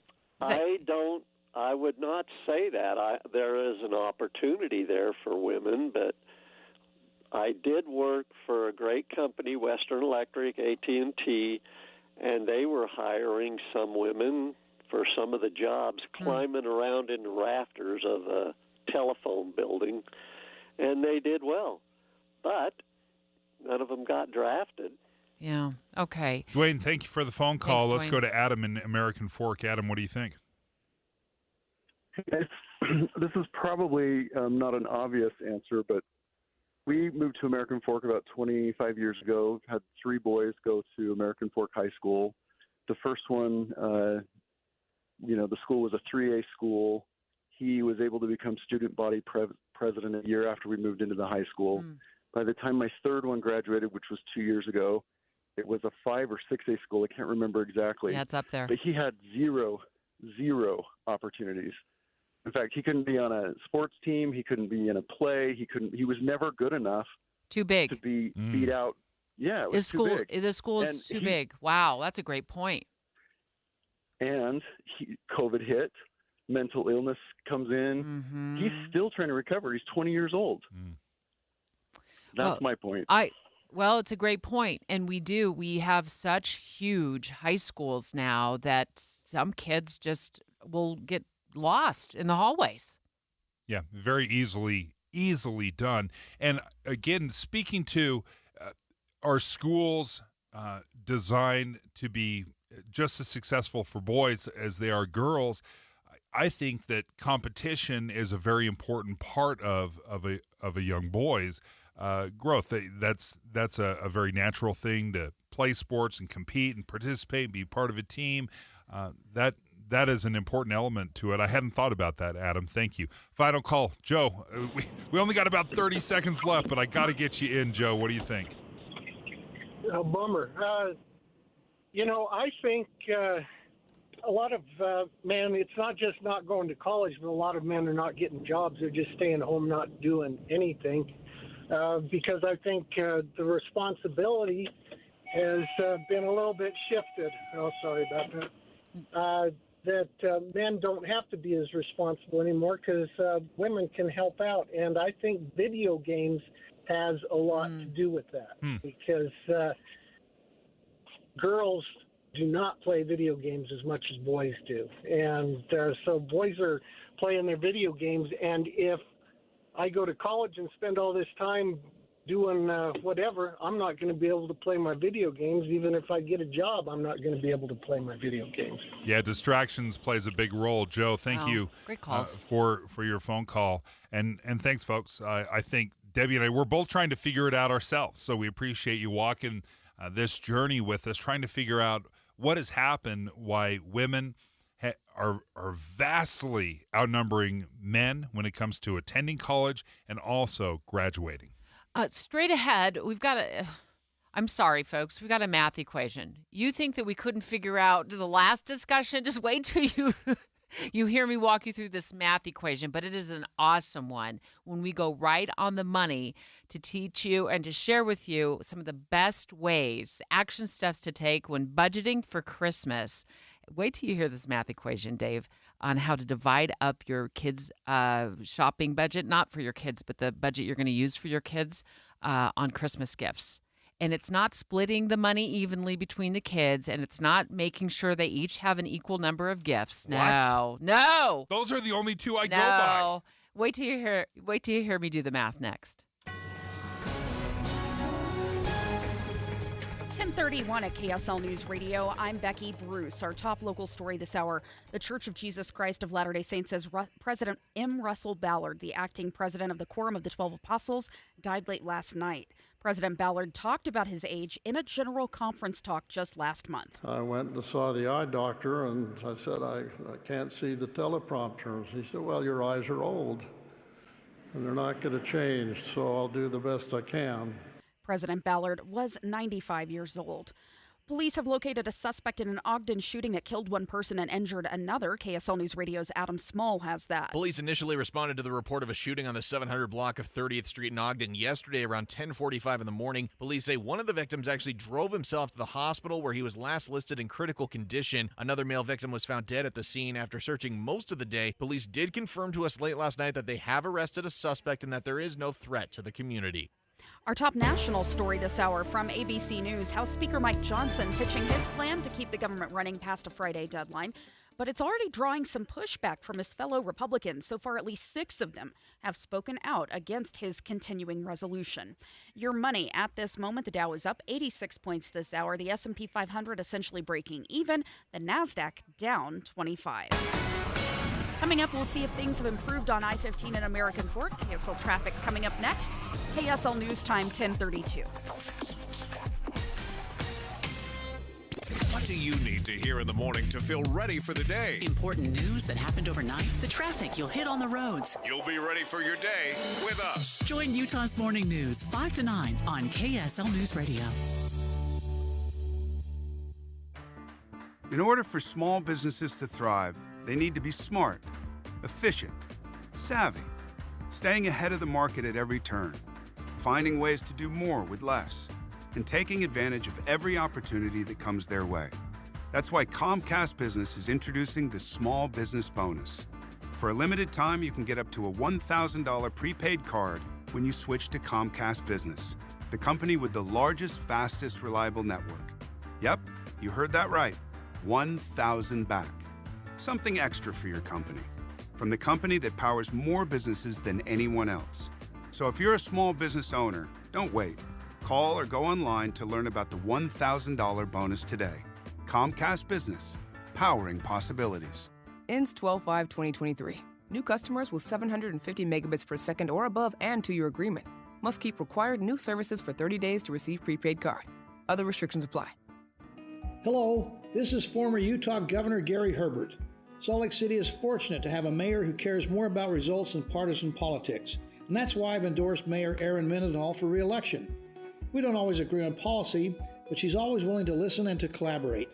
Erin is crisis-tested and has proven to be a strong leader for Salt Lake City. I hope you'll vote Erin Mendenhall for mayor and return your ballot today. Learn more at erinmendenhall.com. Paid for by Erin Mendenhall for Salt Lake City. Get ready, Utah! It's Medicare annual enrollment period, so why not make enrolling easier with United Healthcare? Whether you choose our online tools or over-the-phone support, United Healthcare will help you compare options so you can choose a plan with confidence. This is Medicare made for Utah, trusted everywhere. Explore our wide range of plans by calling United Healthcare today at 1-855-MEET-UHC. That's 1-855-MEET-UHC. Annual enrollment begins October 15th and ends December 7th, so call today. Emergency traffic and weather together, brought to you by Granite Credit Union's new Dividend Plus checking account. Here's Heather Kelly. Well, the crash southbound I-15 in American Fork has cleared. All the lanes are now open. Unfortunately, the delays stretch back so far, it's going to take quite a bit of time for that to clear out. It's still backed up 5 miles to SR 92, that's Timpanogos Highway, and you still have a lot of crowding on Pioneer Crossing, trying to get to I-15 and away from it as well. So you'll still need to allow for a good 40 minutes or so southbound I-15 if you're coming from Salt Lake County into Utah County, especially toward Linden. Join the Utah Symphony for the greatest classic hits from the 1700s to today. Tickets start at $21. Get yours today at utahsymphony.org. Heather Kelly in the KSL Traffic Center. Sunny and warmer today than usual. It's 64 for the high tomorrow. More of the same. Right now, it's 55 degrees at KSL News Radio. I'm Becky Bruce, 102.7 FM, 1160 AM, and KSLNewsRadio.com, Utah's news, traffic, and weather station. Right on the money. Special coverage with Dave and Dejanovic. Okay, it's really hard. I found this really hard today to narrow down exactly how much credit card debt Utahns currently carry, because we've had so much with inflation. I didn't want to throw out some random number. So this, without qualifying that this is a random number. But when we last reported on this, it was right around $3,300 in credit card debt. And this is like revolving, nagging, hanging over your head credit card debt. I'd say it's probably closer to about $4,000 after analyzing a few different websites on this, Dave. So this next week, I'm really excited that Dave and I are going to give you some action steps to save you from overspending during the holiday season. We do not want you to wake up with a financial hangover on December 26th. And we're going to actually start with setting a budget for each child with the help of a blog called Perfection Hangover. They use a math equation, Dave. I'm going to walk you through how to do that math. I think one of the important aspects of this, Deb, is you were describing credit card debt. There's still a lot of other debt that we carry, whether it's a mortgage, student loans, a car loan, maybe a personal loan. And then the credit card debt is the worst kind of debt just because the interest rate is so high and punches you in the face. And if we're carrying $3,300 or $4,000, whatever it might be, it's very likely or maybe even probable at this point that you're making the minimum payments. And we know when you're making minimum payments, that $4,000 credit card doesn't get paid off for 5, 6, 7 years. Let me start here. And that's if it doesn't grow. No, it's just, and like I said, I think the anxiety that goes along with those payments and the interest that's accruing, we never factor that in. Right. There's no dollar amount that you can put on the, oh my gosh, I still have all of this credit card debt. I woke up on a Monday and it's still with me on a Tuesday and now it's Saturday. And let's start here. I want to ask you this question. So consumers, they say, are planning to spend $1,600 this holiday season. Okay. Over and above their regular budget. That's according to Deloitte, an analytics firm. If you could tell your younger self something, like your younger self as a young parent, anything, looking back, because your kids are grown, many of them. I mean, I know you still have a little, not a little one, a young one at home, but your third child is getting ready to graduate from high school. Your other two are out. All my kids are out of the house, theoretically, although there's one. She's borrowing the second bedroom right now. But they're all in their 20s. What would that one piece of advice about holiday spending be that you would give yourself? Lower expectations. Oh, how can we be alike? We're finally seeing eye to eye. What do you mean by that, though? I think we set a standard when we were young parents and we were really not making money, which is very common, right? Of course, you're a young parent, you're just trying to survive. But then you want to provide this amazing Christmas or an amazing birthday party or whatever it might be because you're excited and you want to show your kids how much you love them, and that's how we demonstrate it many times.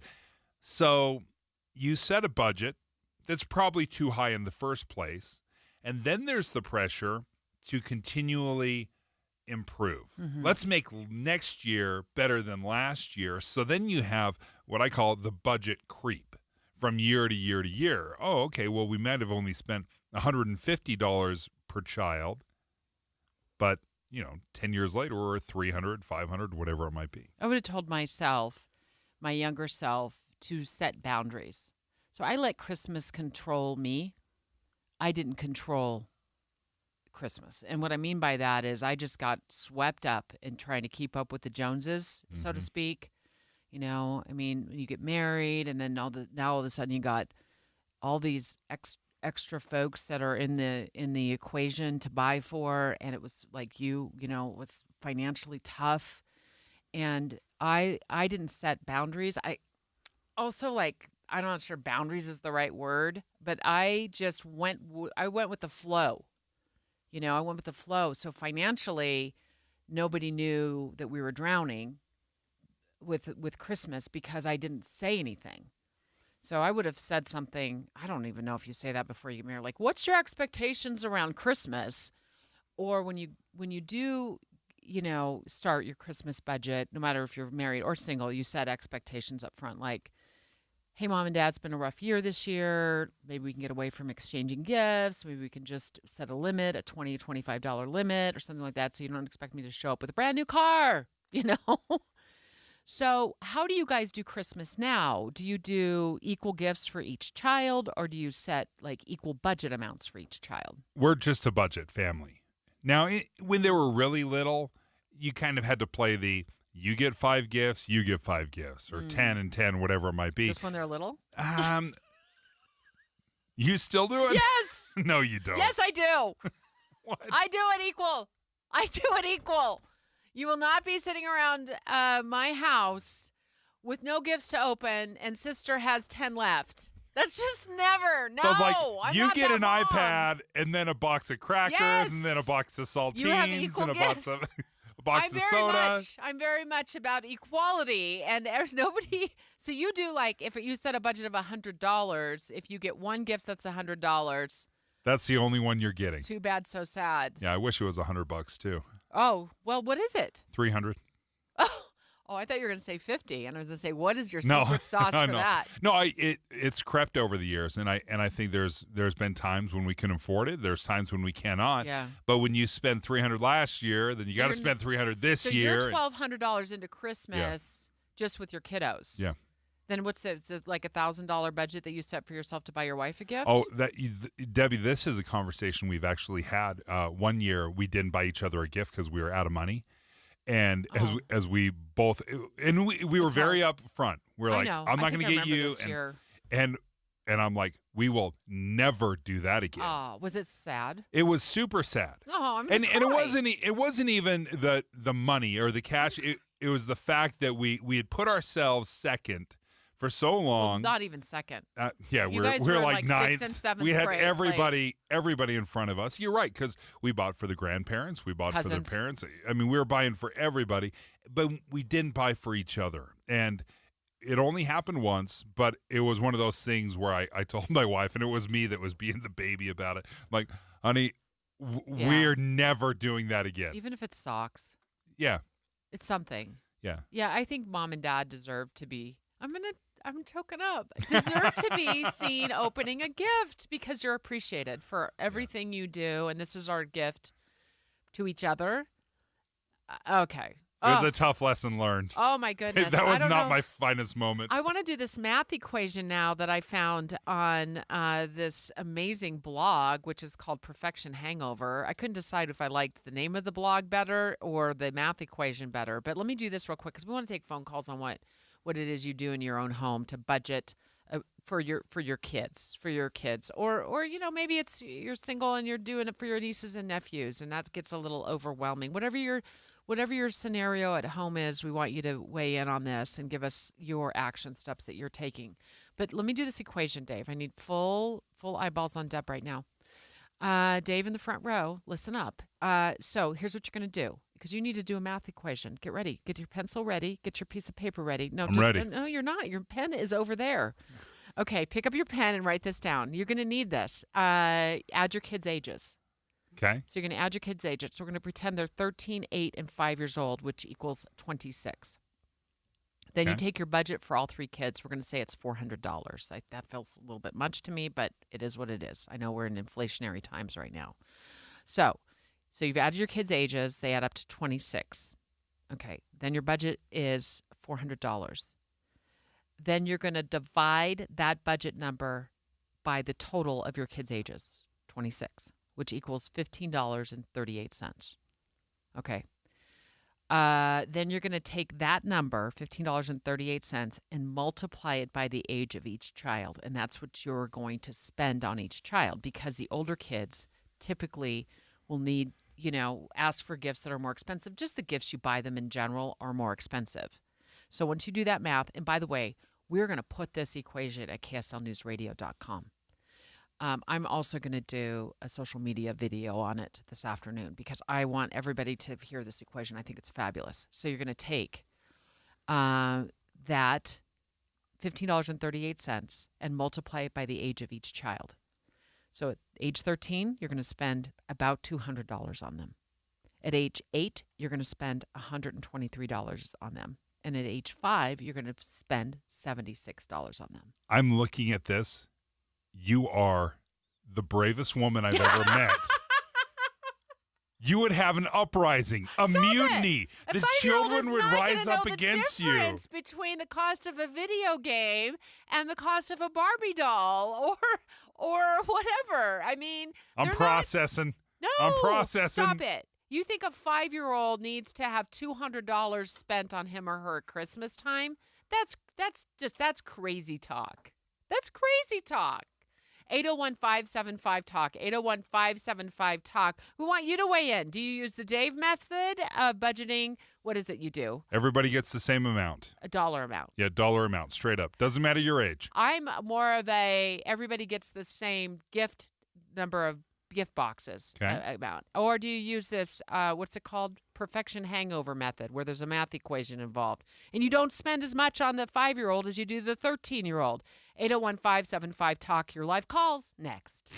Dave and Dujanovic. Treat yourself to the depth and analysis on Inside Sources. Floyd Matheson goes beyond the headlines of the biggest stories. Listen to Inside Sources from 1 to 3 on KSL News Radio. The Zero Res Food Drive is on. All this month, schedule a cleaning with Zero Res Carpet Cleaning, make a donation at the time of service, and you'll pay just $25 per room. Each year, Zero Res collects between 2,000 and 3,000 pounds of food during the food drive. And with your help this year, they could do even more. Zero Res is the only no-residue carpet cleaner in the area. With their ZR water, there's no soaps, no shampoos, and no residue left behind. So your carpets stay cleaner longer. Plus, with a no-residue cleaning, you don't have to worry about any nasty chemicals left behind either. Zero Res is safe for people, pets, and the planet. Schedule your cleaning today. The $25 sale ends Tuesday. You don't have to clean today, but you do have to get on the schedule. $25 per room for a Zero Res carpet cleaning when you clean in November and participate in the Zero Res Food Drive. But this rate is only good if you schedule before the end of the day on Tuesday. For more info, restrictions, and to schedule, visit ZeroRes.com. Imagine how inconvenient your life would be without power. No lights, no refrigeration, no heating or cooling, and no electronics. But with a Generac home standby generator, you'll have the power when you need it most. Generac generators automatically provide backup after sensing a power outage, so your life goes on uninterrupted. Schedule a free quote today with Genco Generators, your premier Generac service dealer in Utah. Call 801-295-0872 or online at gencogenerators.net. Marie Osmond, an orchestral Christmas. Saturday, December 2nd at Eccles Theater. Merry Christmas. With special guest David Osmond. Live at the Eccles presents Marie Osmond. An orchestral Christmas, live in concert. Tickets on sale now at liveeccles.com. Food brings people together, but for many families, figuring out where their next meal is coming from is a challenge. 1 in 10 children struggle with hunger in Utah. No one should have to go hungry, especially children. Macy's has partnered with local food banks for the 2023 Harvest of Hope Food Drive to help keep that from happening. From now through November 30th, you can help a family in need. It's easy. At the checkout, simply let your cashier know how much you would like to donate through Macy's Icon Drive. You can also purchase a prepackaged bag of food filled with the items that food banks need most. Every donation, regardless of size, makes a difference. If you prefer to shop online, you can donate to the Harvest of Hope this season from the comfort of your home by adding either of Macy's donation options to your online shopping cart at macys.com/online. If you'd like to track the progress of donations made toward the Utah Food Bank or learn more about Harvest of Hope, visit macys.com. Macy's. Happy shopping. Arrive in style in a great fitting suit from Mr. Mac. They ensure a perfect fit, offering fast, free alterations by expert tailors at all 9 Mr. Mac stores. Arrive in style. Mr. Mac. My little brother's friends have been camped out at our place for 2 days straight. 3. It's because of the Xfinity 10G network. Internet that can handle a house full of screens at once, with basically no interruptions. And it's only getting faster. When I was their age, internet like this was a pipe dream. You sound like my grandpa. Please go home. The next generation 10G network only from Xfinity. The future starts now. Now through December 21st, new customers can get 1.2 gigabit internet on the Xfinity 10G network for just $25 a month for 2 years with no annual contract and Wi-Fi equipment included when you add Xfinity Mobile with unlimited data at regular rates. Go to Xfinity.com/10G, call 1-800-XFINITY, or visit a store today. Requires paperless bill and auto-pay with stored bank account. Restrictions apply. Taxes and fees extra. Xfinity Mobile requires Xfinity Internet. After promo, regular rates apply to internet service and Wi-Fi equipment. Actual speeds vary. Emergency traffic brought to you by Granite Credit Union's new Dividend Plus checking account. And traffic is breaking up finally southbound I-15 in Utah County, but you still have a couple mile stretch of stop-and-go traffic through most of Lehigh, and then again from 5th East and American Fork all the way down into Orem, and all the city streets surrounding Lehigh and American Fork, like main streets in both cities, as well as Pioneer Crossing and State Street, are overly congested, taking 2 to 3 times the normal amount of time to get through. Heather Kelly in the KSL Traffic Center. With the 3 things you need to know this hour, I'm Tim Hughes. First, President M. Russell Ballard, acting president of the Quorum of 12 Apostles of the Church of Jesus Christ of Latter-day Saints, has died at the age of 95. Second, a suspect now in custody following a shooting that killed one and wounded another in Ogden over the weekend. And third, over a third of Americans say they're having trouble paying their energy bills. We'll look for a high today of 64 degrees. We're on our way now with 48 in Salt Lake City as we get you back to David Dujanovic on KSL News Radio. Right on the money. Special coverage with David Dujanovic. I just spelled out a math equation that I thought was brilliant for holiday spending. By the way, Dave and I on a holiday spending kick this week to save you money, save you from going deeper into debt this holiday season. Right now, we're focusing on how much to spend on each kids without going overboard. And I did this equation where can I do it in a nutshell real quick, Dave? You add up their ages. Let's say you have 3 kids, that one's 13, one's 8, and one's 5, so that's 26. Then you take your budget, which we're going to say is $400 for all 3 kids, and you divide that budget by their age, 26, the total age, and then you use that number. Dave's laughing. And I'm going to put this on KSLNewsRadio.com later because y'all are laughing at me. This works. Okay. Can I boil it down? Go ahead. You boil it down. Okay. I chuckle. Number 1, it's not what I do. Number 2, I think it's what I should do. I think you've won me over. You've convinced me, as crazy as this sounds.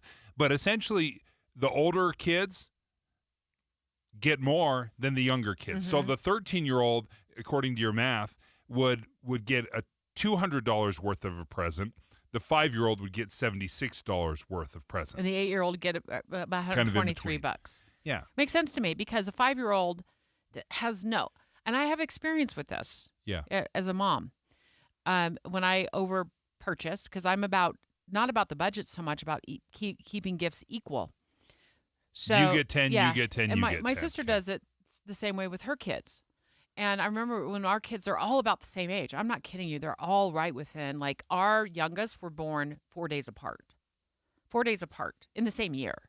So we were pregnant at the same time.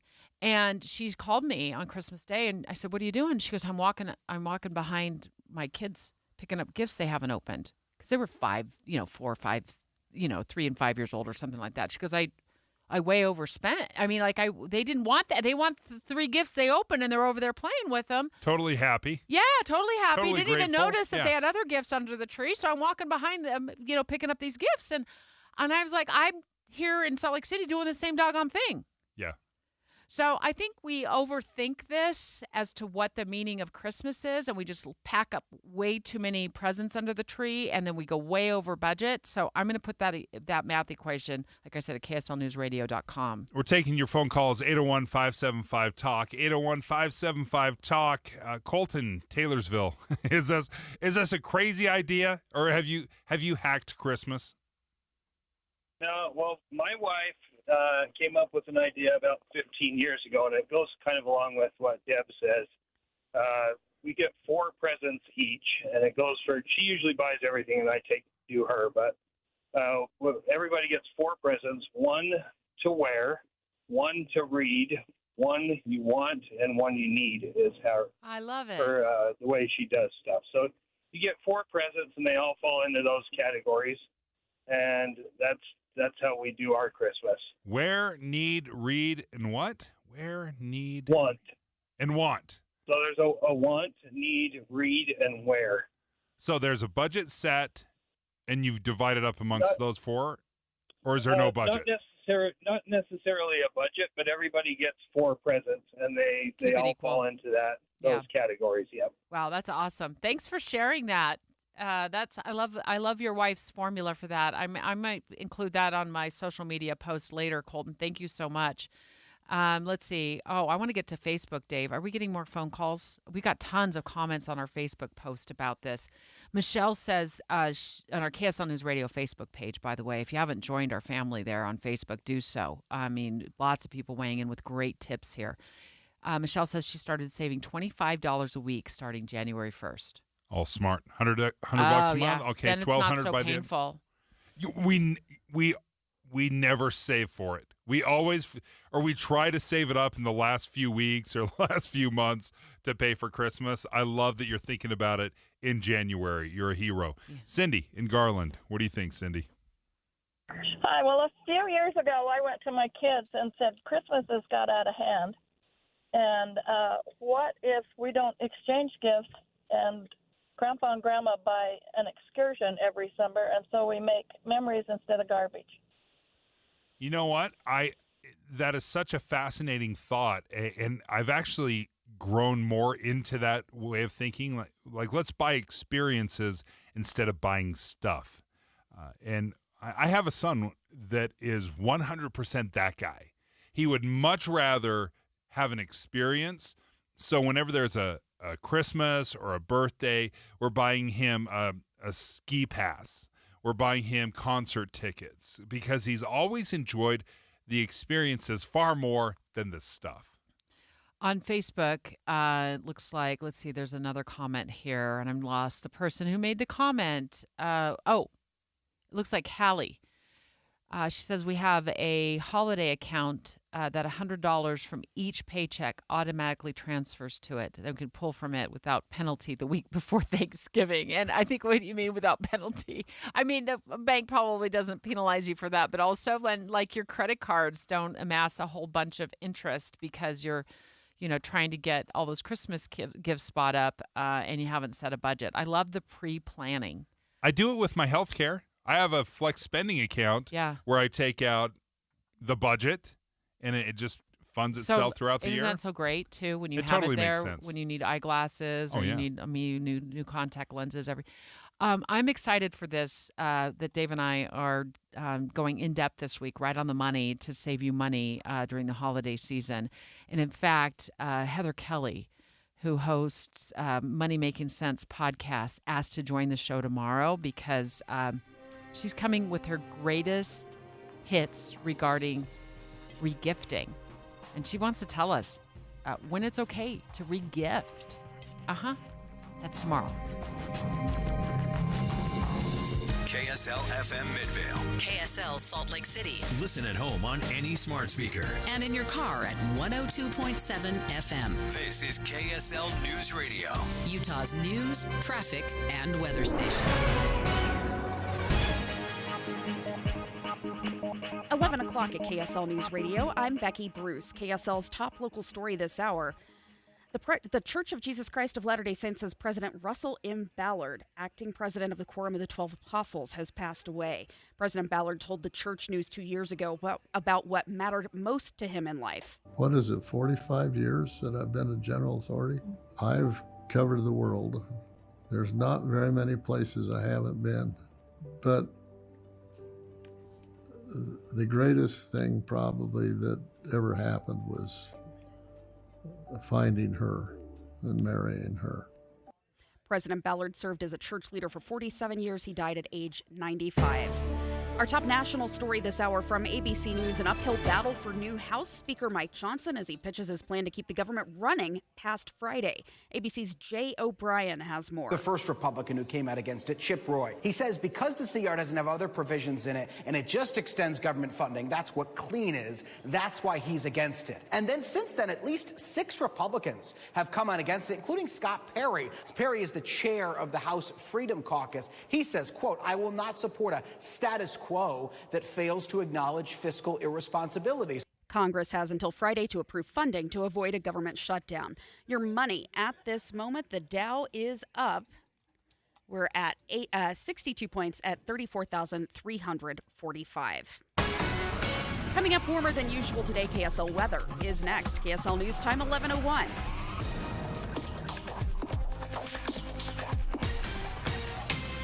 We have enough people running around Broadcast House at 4 in the morning to field a football team. Producers, reporters, the traffic team, and us. This is Tim and Amanda. Join us each morning from 5 to 9 on KSL News Radio. Imagine it's the final game of the season, but your symptoms of irritable bowel syndrome with constipation, or IBS-C, are making a comeback. What should you do? Keep managing your constipation with belly pain the same old way? Or try getting ahead of your symptoms by talking to your doctor about Linzess, linaclotide.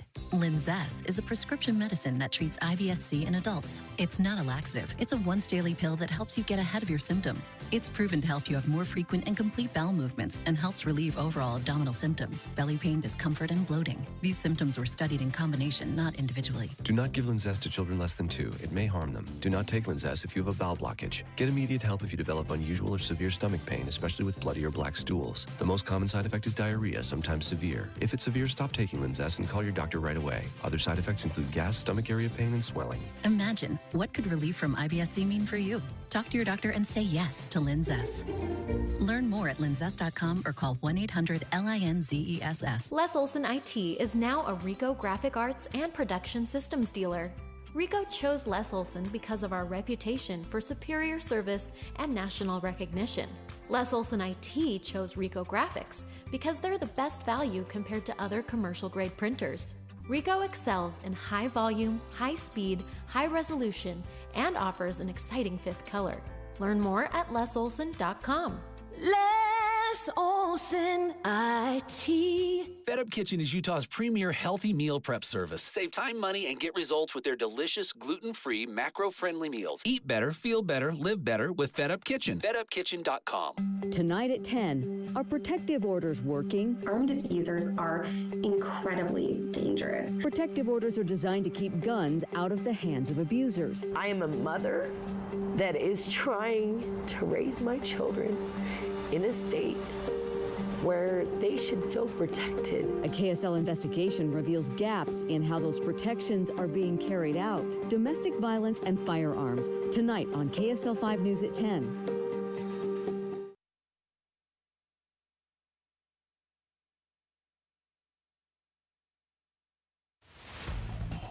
Traffic and weather together, brought to you by Granite Credit Union's new Dividend Plus checking account. Actually, it is emergency traffic. So we're going to head over to Ricky Meese for the very latest. Well, southbound I-15 in Utah County has been a mess. We've had a couple of different crashes. The one that occurred in American Fork near 5th East had blocked 2 right lanes. There's another accident in Lehigh. Overall, though, traffic is starting to break up. It's just going to take a while for these delays to clear out. So we still have a slow drive starting after 2100 North in Lehigh, and it will continue to Linden, and still a lot lot of the overflow streets, the side streets seeing overflow delays, and those should be clearing out soon, but they're still kind of backed up. If you're considering avoiding southbound I-15, your side streets may not be too much of a better option. For 2 days only, the Zero Res Food Drive is getting even better. Schedule your Zero Res cleaning today and pay just $25 per room when you donate to the food drive. Offer ends Tuesday. Call Zero Res for full details. Ricky Meese in the KSL Traffic Center. High clouds and sunshine this afternoon with a high of 64 degrees. Overnight lows in the 40s, then a repeat for tomorrow. Right now, mostly cloudy, 57 degrees. I'm Becky Bruce, KSL News Radio, 102.7 FM, 1160 AM, and KSLNewsRadio.com, Utah's news, traffic, and weather station. Dave and Dujanovic. Well, we got some really sad news this morning here at Broadcast House that President M. Russell Ballard, the Church of Jesus Christ of Latter-day Saints, passed away at the age of 95. He'd served as a general authority for, several decades. Was it 50 years? 50 years. He's an amazing man with so much stamina. Summing up his experience at last month's General Conference. I've met with members of the church all over the world. Oh, how I love you. What a glorious experience that's been to look into your faces, be in your presence, and feel your love that you have for the Lord. President Ballard had a brief stay in the hospital before going home to continue his work. He was 95 years old. Now, you had an opportunity when your stake was paid a visit. Yeah. By President Ballard. And you shared, I thought, some really fun stories about him and what your experience was earlier today. But a lot of our listeners are just tuning in now as they're starting to head to lunch, hopefully, and maybe doing some early or late morning errands. So, tell us again. It was so fun. Elder Ballard, his father, Melvin, was also an apostle as well. And he remembered a time when they'd go to the movies, and this was very early on when movies were a little more a big deal. Were a big deal. And he said, I always remember my dad would sit down in the movie theater and immediately fall asleep. and he's like, Dad, you're missing the movie. How could you do that? He's exhausted. And then he said when he became an apostle and he'd take the grandkids to the movie, he would immediately fall asleep. He was like, oh, I get it now. I see the allure. And so that was funny. And he had a very, very large family, extended family. He had 7 kids, but it was something in the range of, I think I said it earlier, is how many, 43 grandkids, yeah. And then 105 great-grandkids. My goodness. 105 great-grandkids. And when he was sharing this experience with us, he said, you know what? Obviously, I can keep track of all my kids and their birthdays, and we keep up on that, and their spouses. It's like it gets a little harder with the grandchildren, but I still know all of the 43 grandchildren's names. And he said, but the great-grandchildren, they're like popcorn. They're all over the place. Impossible to keep track of. Yeah. Yeah. Well, he took a historic journey with President Nelson of the Church of Jesus Christ of Latter-day Saints back in 2019. It was March of 2019. And for the first time ever, President Nelson became the first president of the Church of Jesus Christ of Latter-day Saints to meet with the Pope. And it was a 33-minute meeting. And Boyd was not in the meeting. Boyd Matheson was not in the meeting, but he was there in Rome when this meeting took place. And he said a 33-minute meeting with the Pope, to us it just sounds like a Tuesday, right? A 33-minute meeting with anybody is like, that's an average meeting, right? Maybe it's an hour in the work, but the Pope, that's like double the amount of time most get with the Pope. So President Nelson and Ballard, they walk out of this meeting and they talked about it. And this is not quite 2 minutes long, but it's just, I just think it's special. I'm Catholic, And I think that the fact that the LDS Church and the Catholic Church in our community work together for different causes and different reasons it's just wonderful. And this trip to the Vatican is very special. We had a most cordial, unforgettable experience with His Holiness. He was most gracious and warm and welcoming. We talked about our mutual concern for the people who suffer throughout the world. We want to relieve human suffering. We talked about the importance of religious liberty, the importance of the family, our mutual concern for the youth of the church, and the need for people to come to God and worship Him, pray to Him, and have the stability that faith in Jesus Christ will bring to their lives.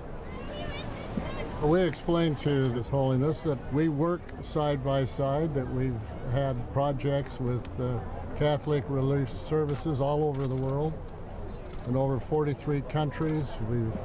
We've been shoulder to shoulder as partners in trying to relieve suffering and trying to help people that are struggling. We gave to him a miniature replication of Thorvaldsen's statue of the Christus, and he gave us a gift of his declaration on the family. What a sweet, wonderful man he is, and how fortunate the Catholic people are to have such a gracious, concerned, loving, and capable leader. For me, the moment when President Nelson actually embraced the Pope and they gave each other a hug as we left was everything. And a greeting It said in everything. Spanish. He's a dear, wonderful, humble, competent, gracious man.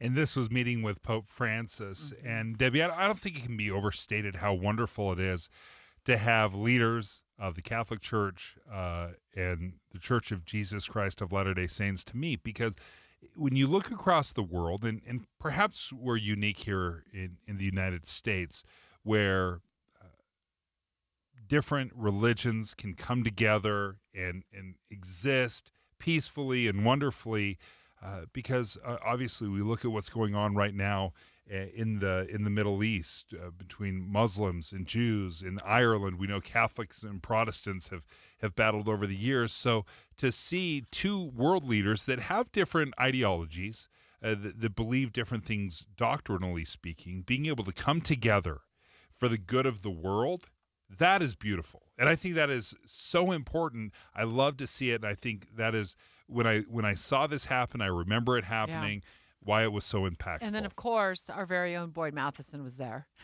Of course he was. Boyd's everywhere. I know. Boyd is ubiquitous. He was there waiting outside, and he talked to us about the historic meeting earlier in the show today. And one of the first things that President Ballard said coming out was, he said there was an instant brotherly connection between Pope Francis and President Nelson and President Ballard. They had this common connection. This was not an opportunity to sit down and debate doctrine of the churches and the differences. This was about coming together around their common focus on Jesus Christ and alleviating suffering for all of God's children around the world. And so this center point connection in terms of what actually mattered in that moment was classic M. Russell Ballard.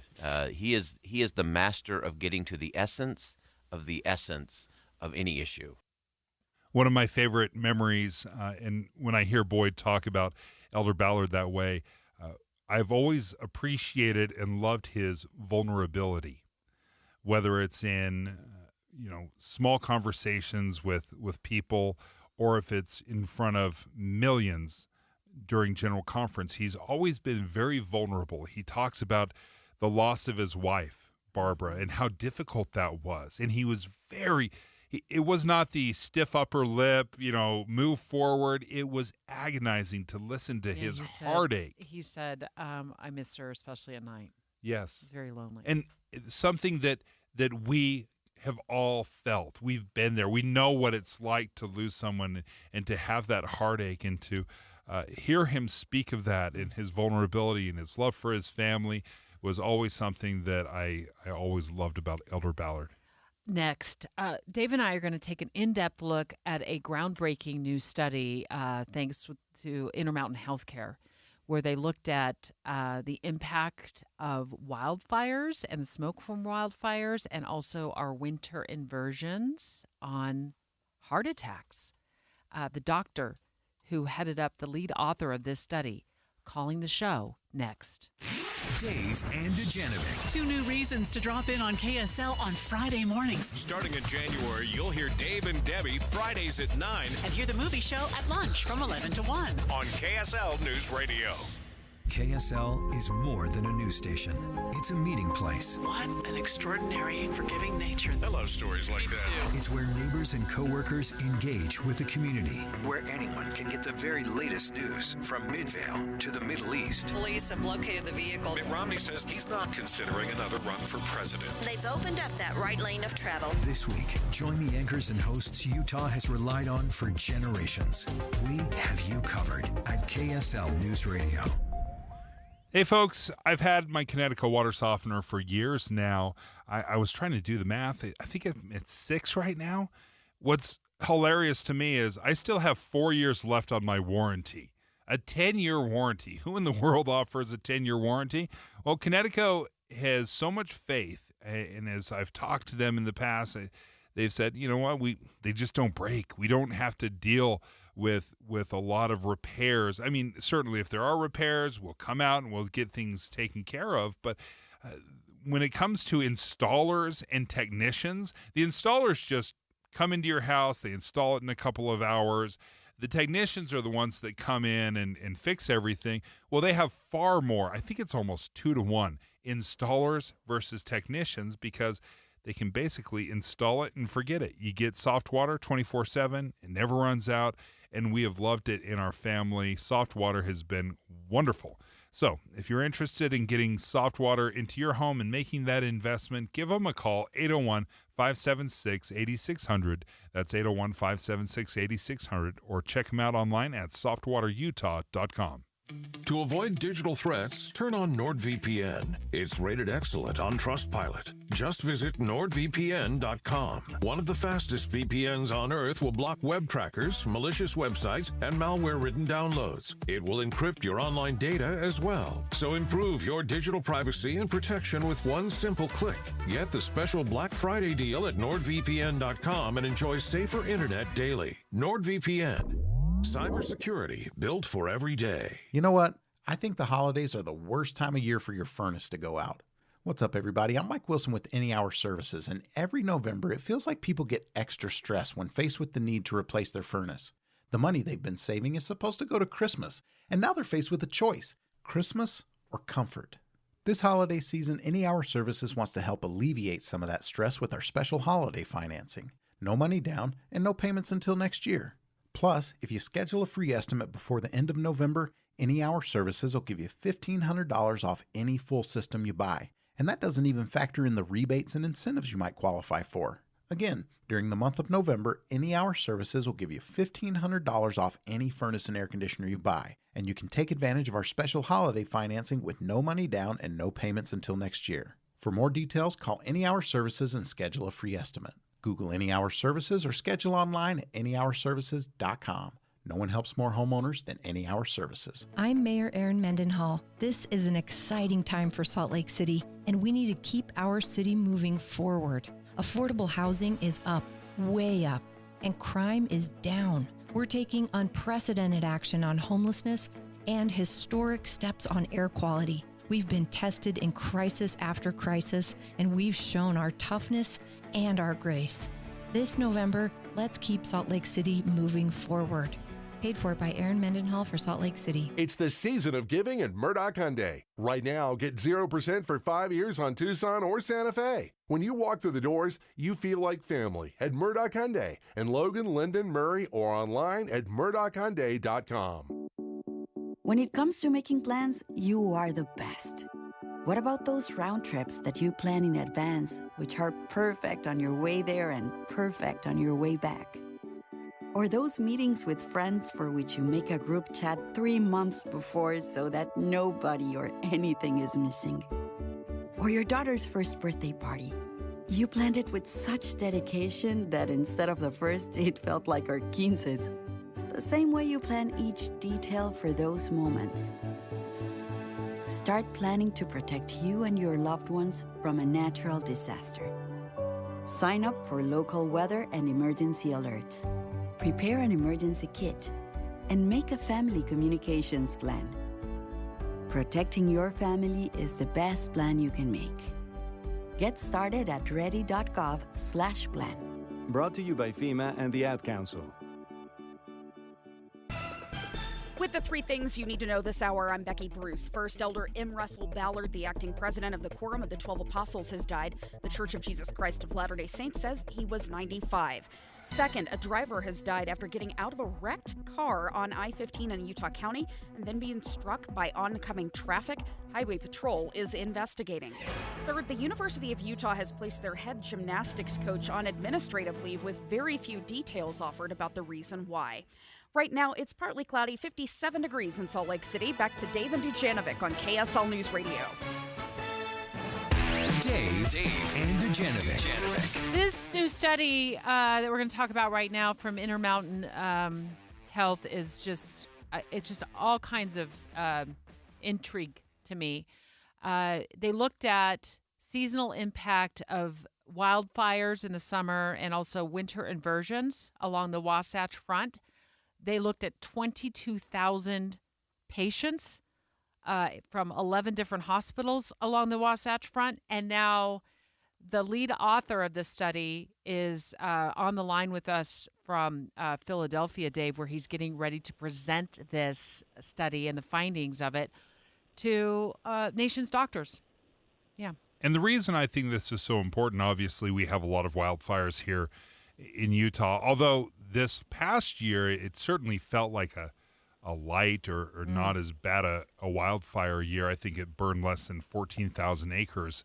But it makes a difference. And a lot of times we get wildfire and we get smoke from other states, even other countries sometimes that comes in. And I think of the winter inversions, too, that we have. And certainly if we don't have them here, I know the Logan, up in Logan, they're experiencing inversions in the wintertime. Good morning, Dr. Benjamin Horn, lead author of the study, professor of research as well at Intermountain Health. So you're at this conference right now in Philadelphia. It's super cool that you're taking time out to give us a call here. Hi, Dave. Hi, Deb. Yeah, I'm happy to be on. Thanks for having me. So back us up to let's start with the findings of your study after you look at these 22,000 patients. Well, we've looked at heart attacks and air pollution before, but what we were doing here, as you mentioned, was looking at it by different seasons. And, the wildfire season is mutually exclusive from inversion season. And so we were able to break those apart and look at the effects of the different types of air pollution. And as was mentioned, we get a lot of wildfire smoke from California, Oregon, and other places. One time this year was from Alberta. And so there's potential risk, even if it's not from the local wildfires in Utah. So what we're seeing is when inversion is particularly bad or the wildfire smoke is particularly bad, what are you seeing in your patients? Well, what we were interested here is if we could measure risk of heart problems during a wildfire smoke that comes into the valley. And we've documented that the inversion is bad for the heart, but we wanted to see if there was anything we could measure. And we've seen a rise in air pollutants over the last decade from wildfire smoke, when before 2012, we didn't really see that much effect from the wildfire smoke. So we found that there was some kind of difference where people in the summertime were not having as many heart attacks in conjunction with the wildfire smoke, but they were coming in with the precursor of a heart attack, which is unstable chest pain, which is chest pain that you experience when you're at rest. You don't have to be doing anything, exercising or walking even. You can be sitting down and you get this chest pain. And so there's some interesting differences in the patterns of the heart problems that we see in the summertime with the wildfire smoke compared to inversion. What are those differences, Dr. Horn? Well, the difference is that we're seeing more heart attacks in the winter same day as an acute rise in air pollution from the inversion. Where in the summertime we see an acute rise in air pollution from wildfire smoke, and we're seeing people come in with the diagnosis of unstable chest pain, which is interesting because the difference is unstable chest pain, if left untreated, progresses eventually to a heart attack. And so potentially people are waiting a little bit longer in the wintertime and then coming in once the heart attack has started to occur and the damage to the heart muscle, where in the summertime they're getting in faster and potentially getting treated faster so they don't go on to have that health-altering heart attack and the death of the heart muscle. So practically speaking, are you recommending cardiologists to take into account your daily air quality? We are. We counsel. We have our physicians try to counsel with the patients, and especially those with existing coronary disease, and help them think about how do I get access to the air quality index data so that they can be more aware of their individual risk and stay inside if there's higher PM 2.5. Don't exercise outdoors. Be sure to take their medications that are prescribed to try and reduce their risk of the air pollution leading to or triggering a heart attack, and to have that medication on board so that they can be protected. Why is exercise particularly bad when there's bad inversion or wildfire smoke?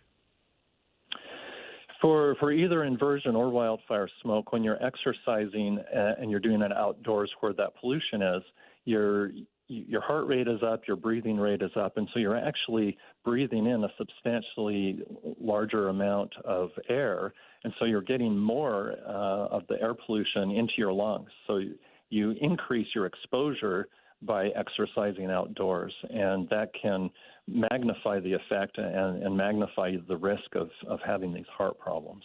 I'm just looking at this too from a staffing standpoint. I don't have any clue at all as to how hospitals or ERs are staffed, but I would imagine a lot of these patients are presenting in an emergency situation during a bad air quality day. And if you see this influx of heart patients showing up, I would think that you'd want to staff accordingly. Correct. Yeah.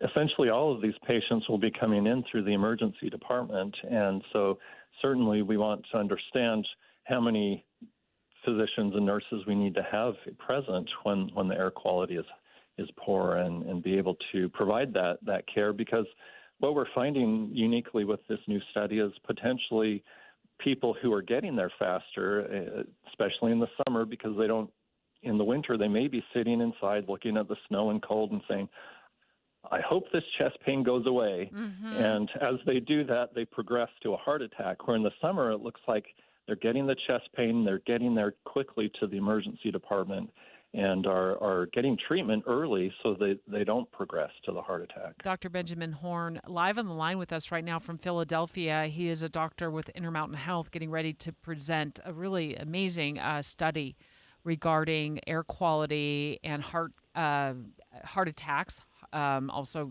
cardiac pain, and patients presenting at the hospital, showing up at the hospital during bad air quality days. I also think that we often tell people, even here when we're broadcasting, doctor, if you have asthma, stay inside during bad air quality days. Right. Maybe that also goes for if you have a heart condition. And we certainly think it does. And so I hope that people who have potential heart risks, and there are some people that don't have symptoms yet, don't have a diagnosis, and may not know they're at risk, but for people who have risk factors and are potentially at risk of having a heart event, be aware when the air quality is poor, so that you don't induce one of these health events that can really alter the trajectory of your health going into the future. Dr. Benjamin Horn, thank you for joining us and taking some time out of your day, and good luck. Yeah, thanks so much. Yeah, we appreciate you joining us all the way from Philadelphia on this groundbreaking new study. We'll put more of this information at kslnewsradio.com so you can read up on it yourself. You can also share it with everybody in your family who insists on going outside during a winter inversion or during summer wildfire season and breathing in all that smoke. It's not good for your heart. Not just for your lungs, it's just not good for your heart. Next, notice something about Representative Blake Moore. He seems to be having a meteoric rise back in D.C. What do you say to that, Dave? I think you're hitting it right on the head. A shocking, I would say, rise, because he's not the guy that shows up on Fox News every 5 minutes. He's not making the media rounds, but he seems to be really making an impact in Washington. More on Moore's rising star next. 11:30 at KSL News Radio. I'm Becky Bruce. KSL's top local story this hour. The Church of Jesus Christ of Latter-day Saints says President M. Russell Ballard, the acting president of the Quorum of the 12 Apostles, passed away last night. President Ballard told the Church News 2 years ago about what mattered most to him. What is it, 45 years that I've been a general authority? I've covered the world.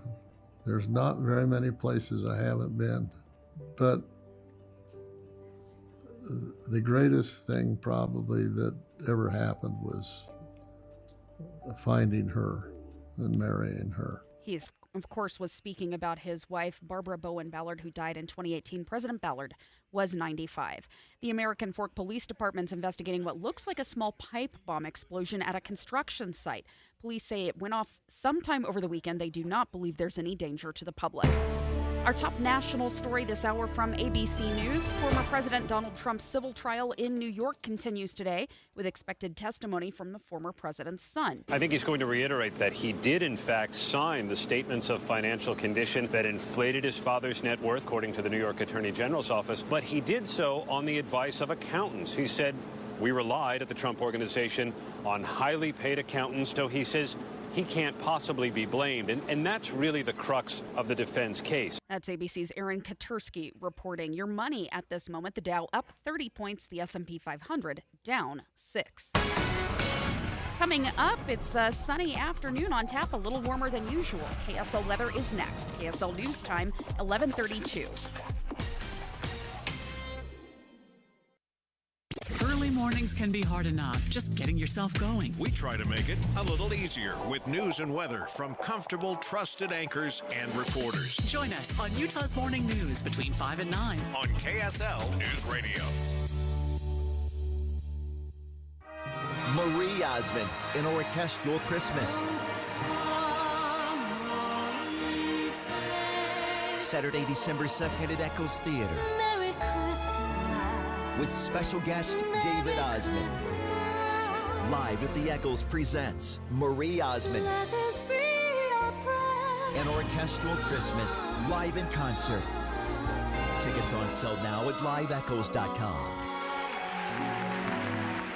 In this market, you'll find Fisher Investments is different than other money managers. Different how? Aren't we all just looking for the hottest stocks? Nope. We use diversified strategies to position our clients' portfolios for their long-term goals. You don't just provide cookie-cutter portfolios? No. We tailor our clients' portfolios to their goals and needs. But you still sell investments that generate high commissions for you, right? No, we don't sell commission-based products. We're a fiduciary, the highest standard of care for a financial advisor. It means we're obligated to act in our client's best interest. So when do you make more money? Only when your clients make more money? Yep, we have one transparent management fee structured so we do better when our clients do better. Sounds like you really look out for your clients. We do, because our priority is helping them achieve a comfortable retirement. That might be why most of our clients come from other money managers. Visit FisherInvestments.com to find out why investors like you switch to us. Fisher Investments. Clearly different money management. Investments in securities involve the risk of loss. Utah Symphony's Film and Concert Series delivers full-feature films on the big screen as the orchestra plays the soundtrack live. Tickets on sale now at utahsymphony.org.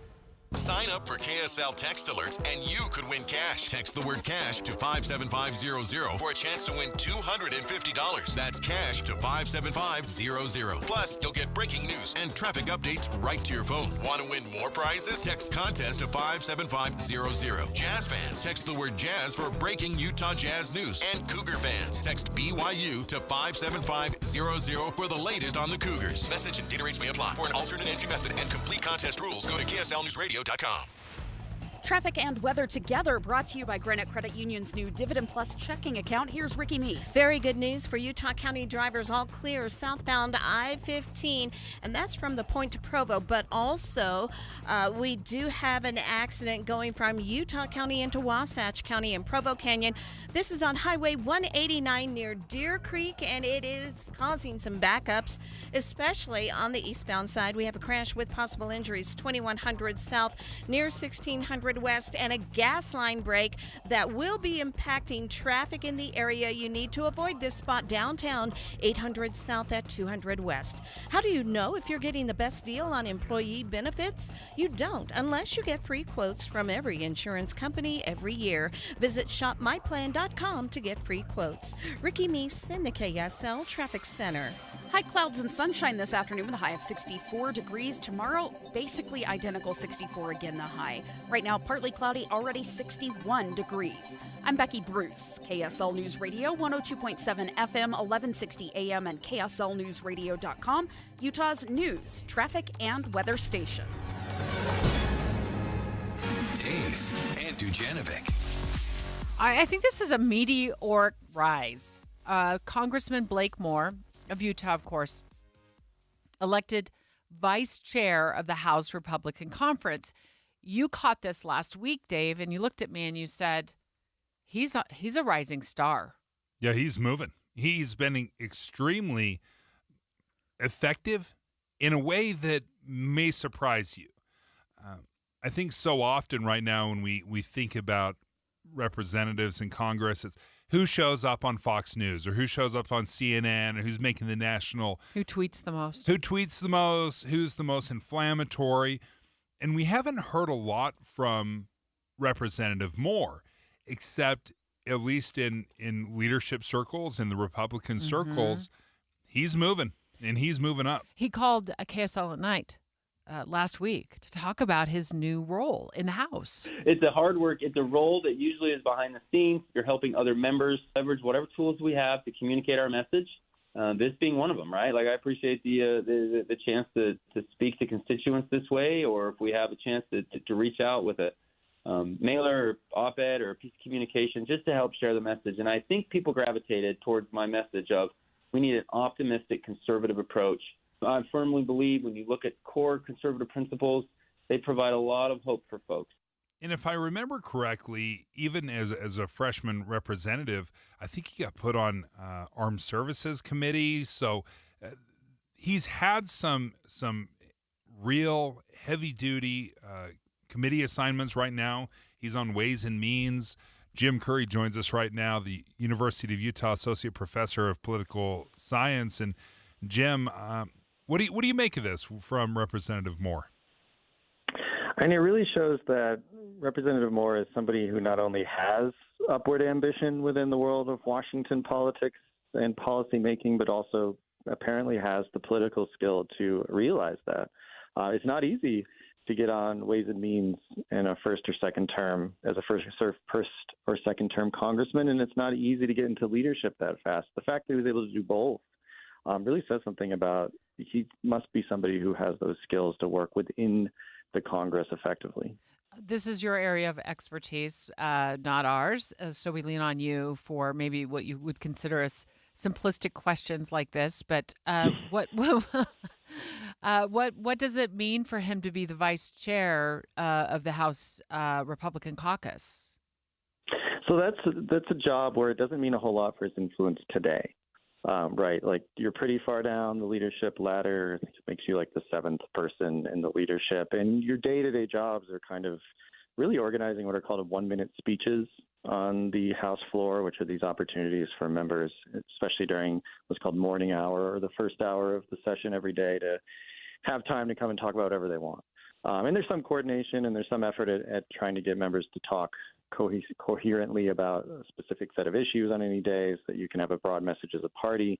But it's, it's kind of like a clerkship type job, but it's an entryway. It's a starting point in the leadership. Most members who end up rising to high levels in the party leadership start at the bottom of the leadership level, and they build relationships through that, and they build trust through that, and they work their way up. And so it doesn't mean a lot for his influence right now, but it could signal somebody who has a chance to rise to those upper echelons of House leadership later. As you mentioned, kind of the seventh in leadership is the assistant to the assistant to the assistant. It's pretty far down the road. But he's done so without what I would describe as being a firebrand. Would you agree? Mm-hmm. Yes. And usually that helps you move up inside the House in terms of actual policy leadership. There's an old saying about members of Congress are either show horses or workhorses, like either they're the ones who are out there and being flashy, you see them, or they're the ones that are working behind the scenes.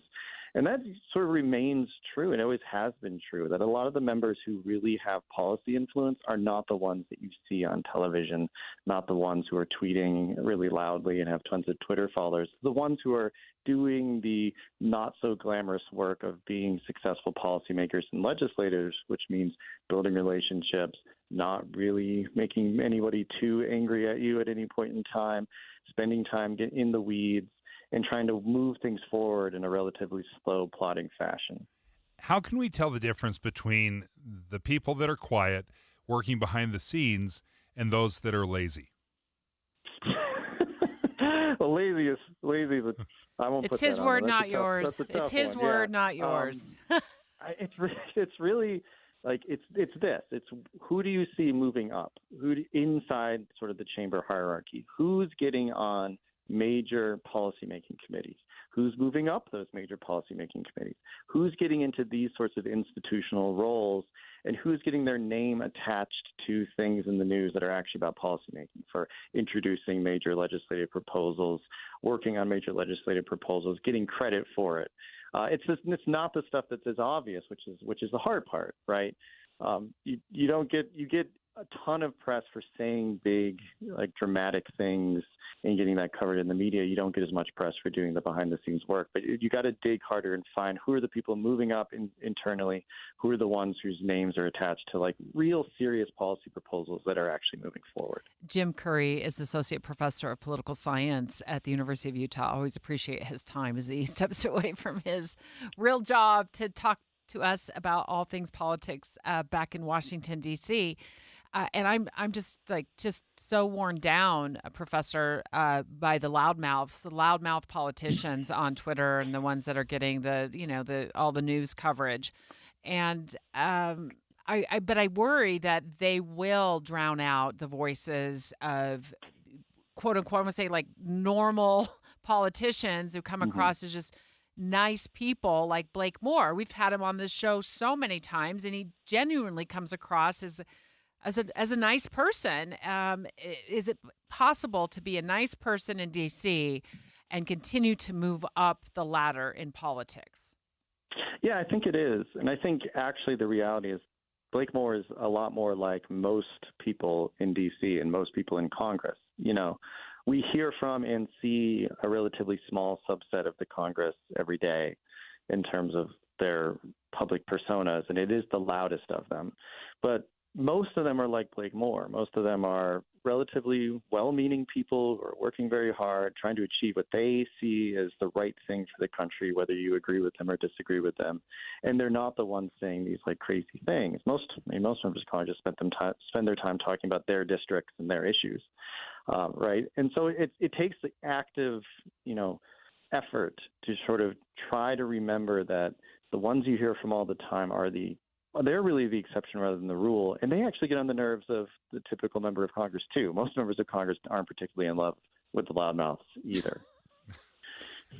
Utah has, I think, over the years punched above their weight with representation and representatives that have been more effective than little old Utah you would think would have. But how high can somebody like Blake Moore rise?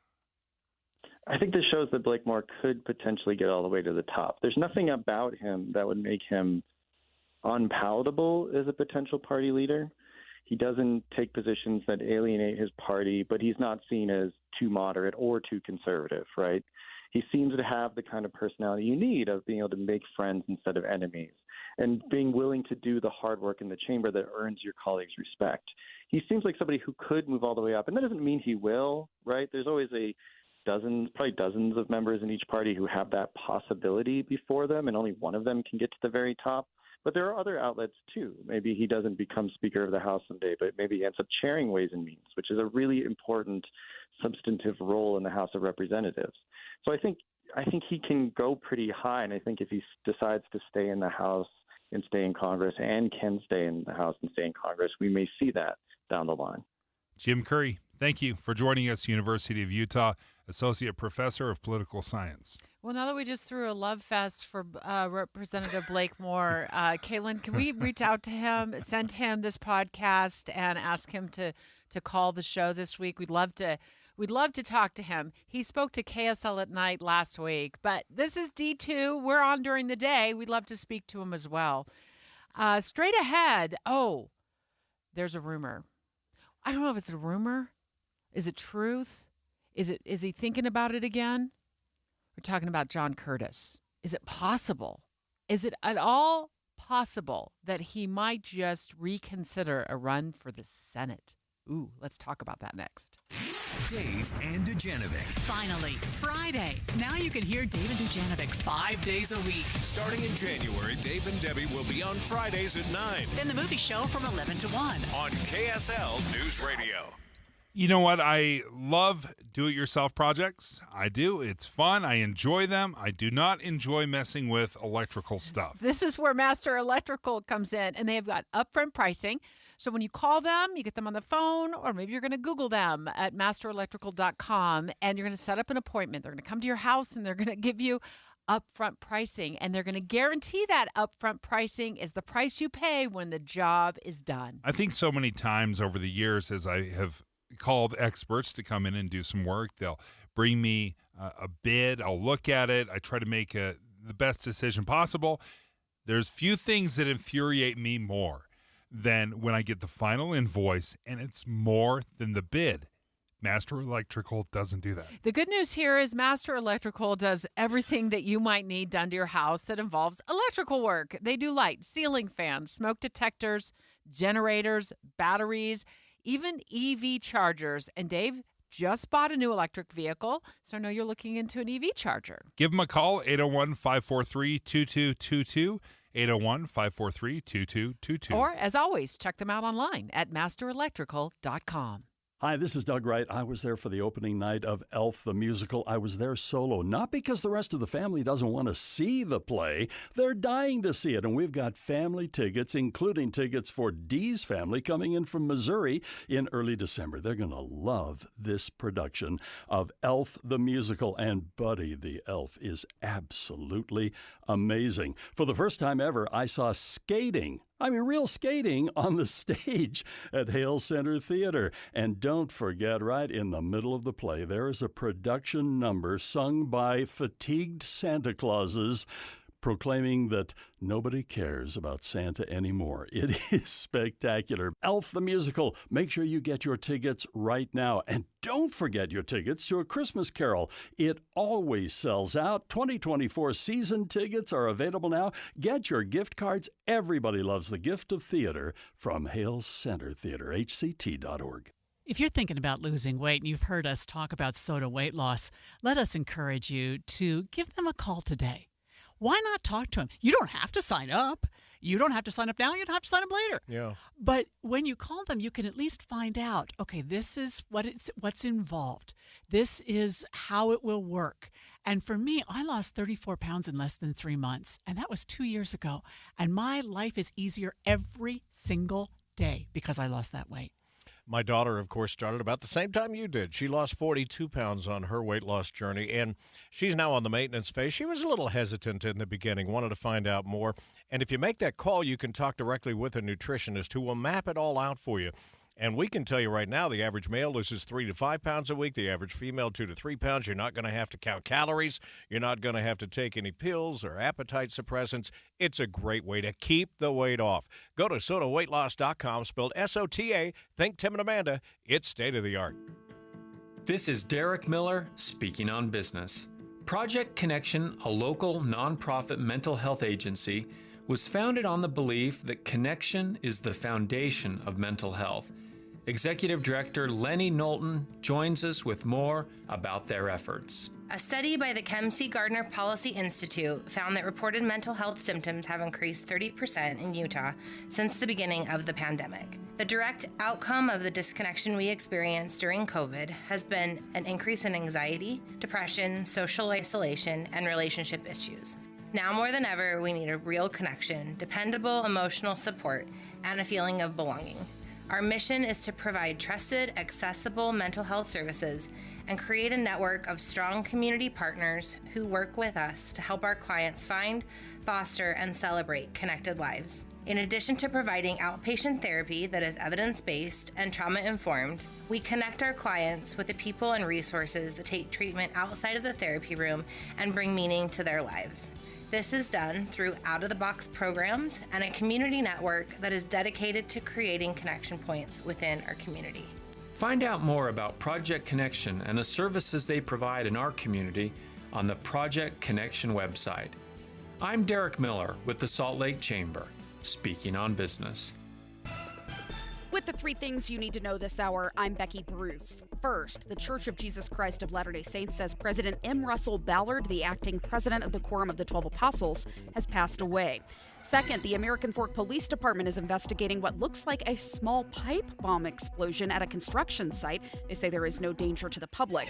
And third, Washington, D.C. police are investigating a shooting out involving the Secret Service outside the home of President Biden's granddaughter. Nobody was hurt. Right now, it's 61 degrees in Salt Lake City. Back to Dave and Dujanovic on KSL News Radio. Dave and Dujanovic. Well, I thought Representative John Curtis had broken up with the idea of getting married to the Senate, like running for Senate. But like all relationships that we talk about on this show, he might be back in. He might be back in, maybe considering a run for Mitt Romney's Senate seat.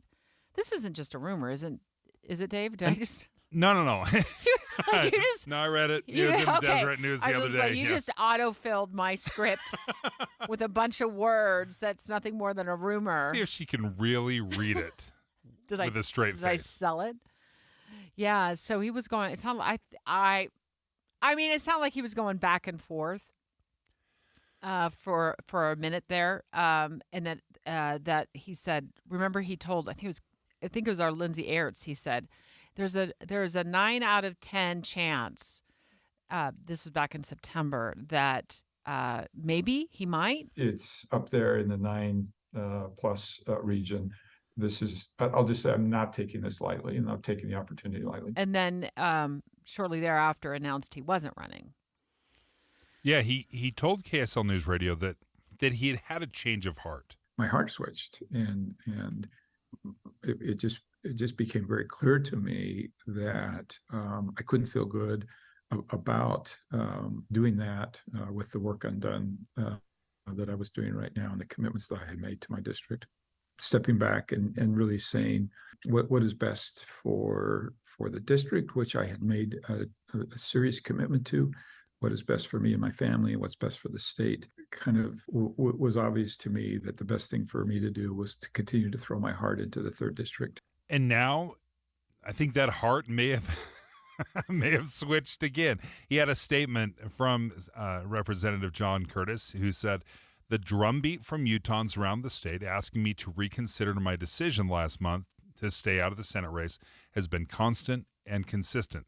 These voices getting louder, more organized, and increasingly difficult to ignore. Because so many Utahns have asked me to, I'm taking a fresh look.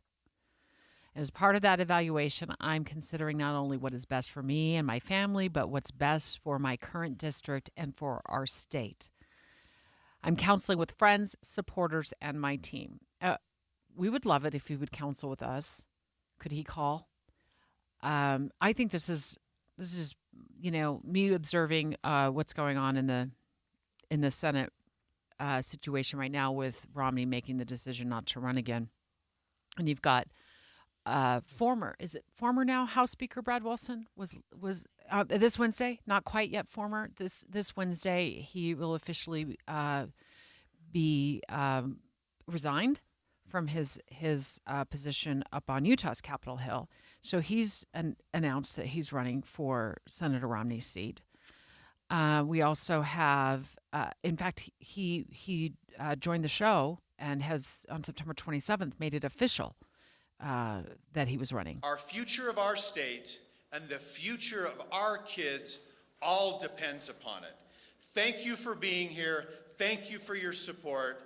God bless you and God bless America. And then here's what he said on our show, Dave. My last day as Speaker will be the 15th of November. We started this exploratory campaign in the spring to just kind of see what the support would look like for a Brad Wilson Senate campaign, and it's been very strong. It's kind of hard to live in the world of hypotheticals, but we've heard loud and clear that what Utahns want is they want Washington, D.C. to be a lot more like Utah. And I think if you look at John Curtis, he's been very effective. He's been popular. He's one of those guys that has had bipartisan support. I think he has done a lot of work. The one I think of specifically is the Conservative Climate Caucus, where he has brought together a lot of conservatives into the climate change discussion instead of just sitting on the sidelines letting Democrats run away with the entire conversation. He said, we need a seat at the table. So he started the Conservative Climate Caucus, and he brought together a lot of people. So the idea that he would be able to garner support from the left, the right, some moderates is entirely possible. So now we know Brad Wilson's in. We also know Riverton Mayor Trent Staggs is in. We talked to him more than once. Here's him sharing his reaction to Romney not running for re-election. I'm not surprised. I've been campaigning, as you pointed out, for the last 3.5 months, and traveled the state. And the thing I've been hearing over and over again is that there was a lot of disappointment with Mitt Romney, with not just his voting record. I've called that out repeatedly on my website and just in campaign stops about his commitments to a balanced budget and spending and ending illegal immigration and appointing conservative justices, but it's also the representation and his unwillingness to attend GOP conventions and really speak with other local elected officials. And that's what... So that's Riverton Mayor Trent Staggs, who's on the campaign trail as well. This is an opportunity for John Curtis. I don't know how many more opportunities are going to come along if you want to go from being in the House of Representatives to being holding a seat in the United States Senate, but this is the time to do it. He will not be running against an incumbent. Say what you want about Senator Mitt Romney, huge name recognition. He's an incumbent. We tend not to unseat incumbents. We tend to reelect them over and over and over for 40 and 50 years. So. This is Representative Curtis. This is his window.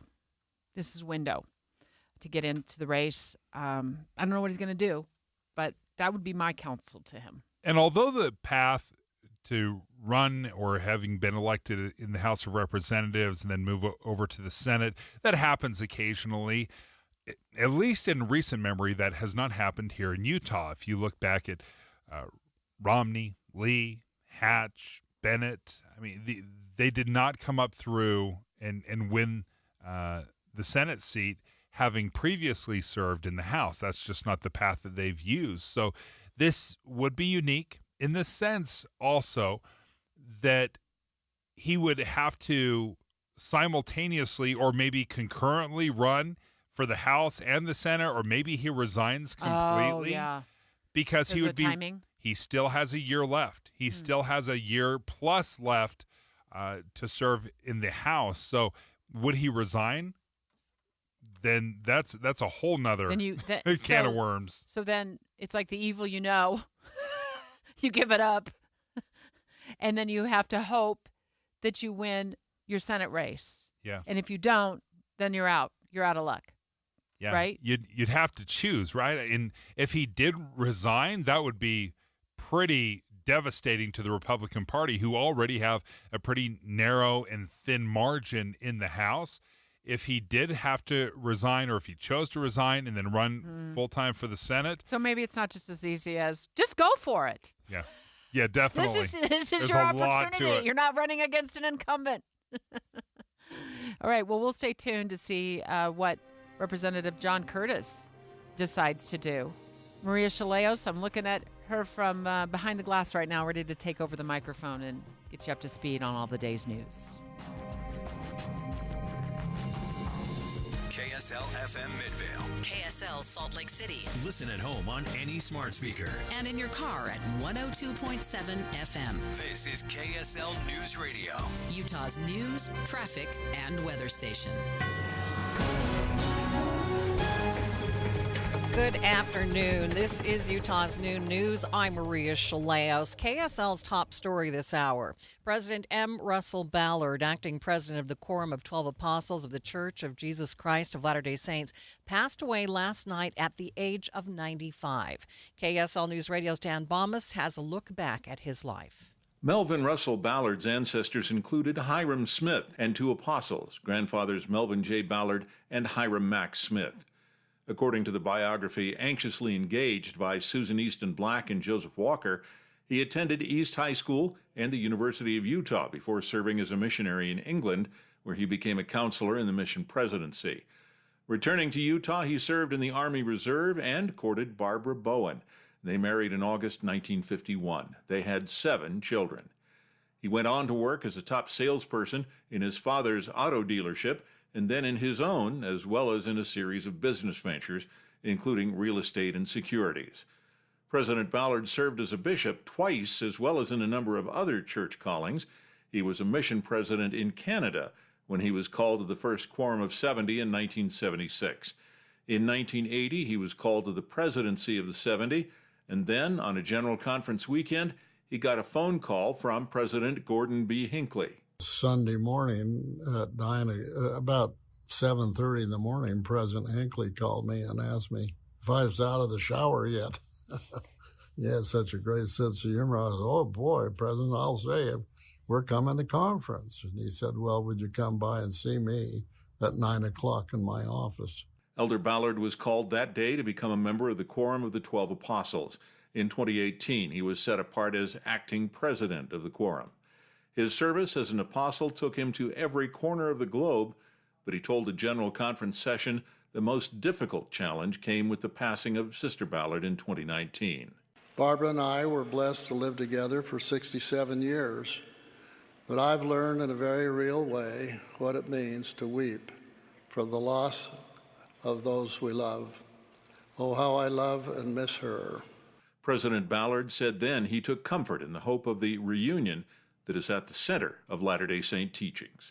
Dan Bomas, KSL News Radio. President of the church, Russell M. Nelson, recalled how lucky he was to have worked with President Ballard in a video shared by the church. We had the privilege of sitting beside a man who is the great-great-grandson of Hiram Smith. And Joseph Smith was his great-great-uncle. Both of his grandfathers were apostles of the Lord. His commitment and his consecration were in his blood. President Nelson says President Ballard knew exactly what the Lord taught and how it could be applied to bring joy and happiness in life. President Dallin H. Oaks, first counselor in the first presidency of the Church of Jesus Christ of Latter-day Saints, shared his thoughts on President Ballard in a video also shared by the church. In the Quorum of the 12, there are people with many different professional backgrounds. Elder Ballard and a few other members of the 12 brought business experience. I will miss his extraordinary judgment and wisdom. I've been blessed by that again and again. Funeral arrangements for President Ballard have not yet been released. KSL's top national stories this hour. House Speaker Mike Johnson is expected to pitch his two-tiered plan this week to avoid a government shutdown, but the proposal is already facing criticism from conservative Republicans. ABC's Jay O'Brien has more. Some Republicans have opposed it because it's a CR. Others have opposed it because they consider it a clean CR, which means it doesn't have other things attached to it. It doesn't have funding for border security, doesn't have funding for Israel or Ukraine or things of that nature. The first Republican who came out against it, Chip Roy, he posted on X, formerly Twitter, that the CR is, quote, 100% clean, and he's 100% against. So far, 6 Republicans have come out against the continuing resolution. Johnson can only afford to lose 3 Republicans. Other national stories KSL is following this hour. The investigation into New York Mayor Eric Adams continues. FBI investigators are looking for potentially illegal foreign donations to his campaign. ABC News senior investigative correspondent Eric Katursky has more. We're now told that investigators were interested in text messages from September 2021. That's when Eric Adams was still the Brooklyn Borough president and the Democratic nominee for mayor.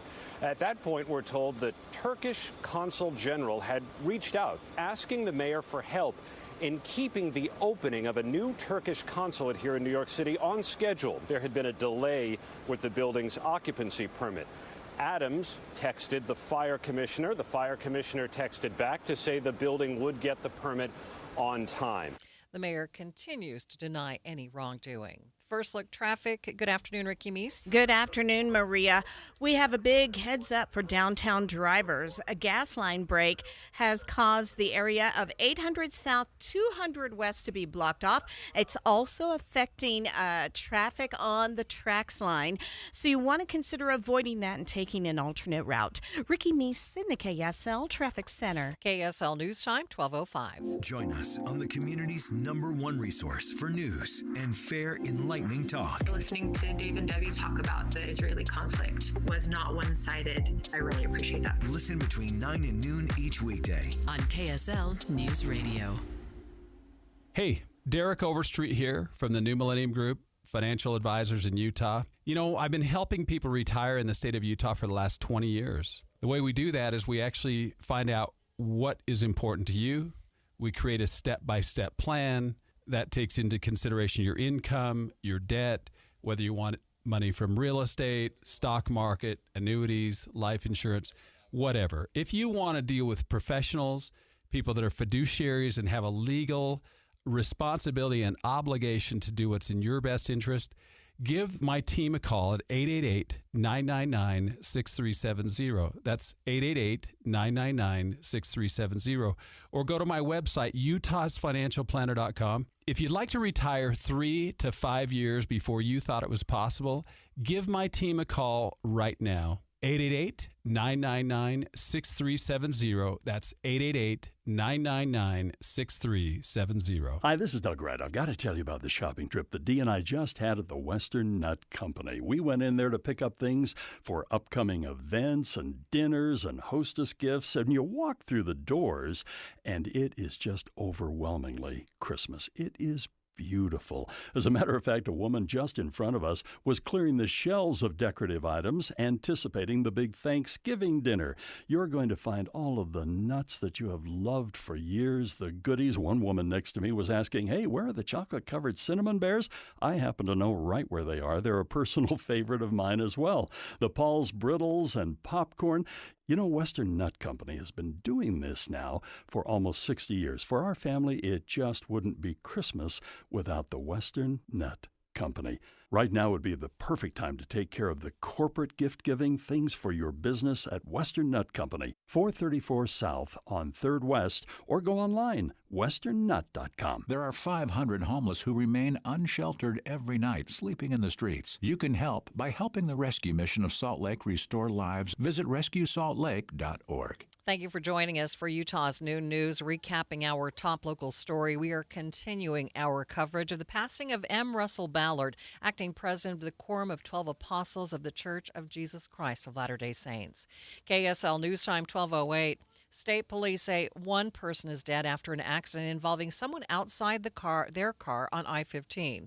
Utah Highway Patrol tells us the person apparently crashed into the right barrier near 500 East and American Fork and for some reason walked out into traffic and was struck and killed. A shooting suspect in Millard County has turned himself in. KSL News Radio's Peter Johnston has details. The Millard County Sheriff's Office says Zachary Pikiewicz shot someone and ran in Meadow, Utah on Saturday. Police warned that he was armed and dangerous and asked the public to call with any information on where he may have gone. But Pikiewicz turned himself in the next day. Court records show this isn't his first arrest for violent crimes, as Pikiewicz was booked several times for accusations of domestic violence in front of a child since 2021. And he's also faced counts for illegally carrying a weapon. There are no new details about the status of that shooting victim. Peter Johnston, KSL News Radio. 69% of Americans say their energy bills are higher than ever before. KSL News Radio's Don Brinkerhoff has more. The survey conducted by Hop Energy also shows that 35% of us are having trouble paying our energy bills. As we move into the winter, most of us are going to be spending more on natural gas. Jordan Hoffling is the Communications Strategic Advisor for Dominion Energy Utah. The furnace is the largest user of natural gas and probably your biggest energy bill in the winter time. She says if anyone is worried about being able to pay their natural gas bill, they want you to give them a call so that they can work with you and find a solution. Don Brinkerhoff, KSL News Radio. And in the age-old debate over when to tip, the Pew Research Center has offered up some food for thought. Sit-down restaurants are the one place where most Americans feel it's appropriate to leave a tip. 29% say it's an obligation, 21% see it as a choice, but the amount to leave is still up for debate. More than half of us will leave a 15% gratuity for average service, a quarter will leave 20%. And 2 in 100 customers would stiff a server for anything less than exceptional service. Jim Ryan, ABC News. Traffic and weather together. It's brought to you by Granite Credit Union's new Dividend Plus checking account. And here's Ricky Meese. We are looking at a delay-free drive on all the Valley freeways. No accidents either. And we had a crash on Highway 189 near Deer Creek Reservoir in Wasatch County, and that is in the final cleanup stages. But we also have a crash with crews at the scene now in Davis County. This is southbound Highway 89. It's near SR 193, and it's been moved to the right shoulder. Also, for downtown drivers, avoid the area of 800 South, 200 West due to a gas leak. Enjoy Utah's beautiful snow and whole family fun with winter tubing at Soldier Hollow in Midway. Experience longer tubing lanes, shorter lines, and more fun. Book your session now at UtahOlympicLegacy.org. Ricky Meese in the KSL Traffic Center. Normal high is now 52 degrees. We're going to go for 64 this afternoon, partly cloudy skies. Overnight lows right around 43, partly cloudy. Tomorrow, 65, mostly sunny. Partly cloudy Wednesday, 65 again. From the KSL Weather Center, I'm Matt Johnson. And right now in downtown Salt Lake City, partly cloudy skies and 64 degrees. Coming up on Utah's Noon News, we'll talk to the host of Inside Sources, Boyd Matheson, about his experience working with President M. Russell Ballard. That's next on KSL. Streaming at home on any smart speaker and in your car at 102.7 FM. This is KSL News Radio, Utah's news, traffic, and weather station.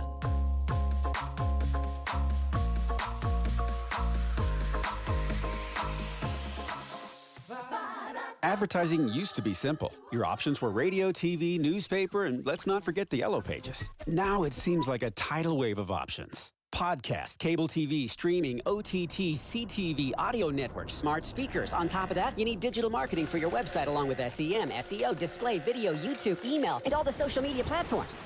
Look, you're the expert in your business. Wouldn't it be nice to have an expert to market you?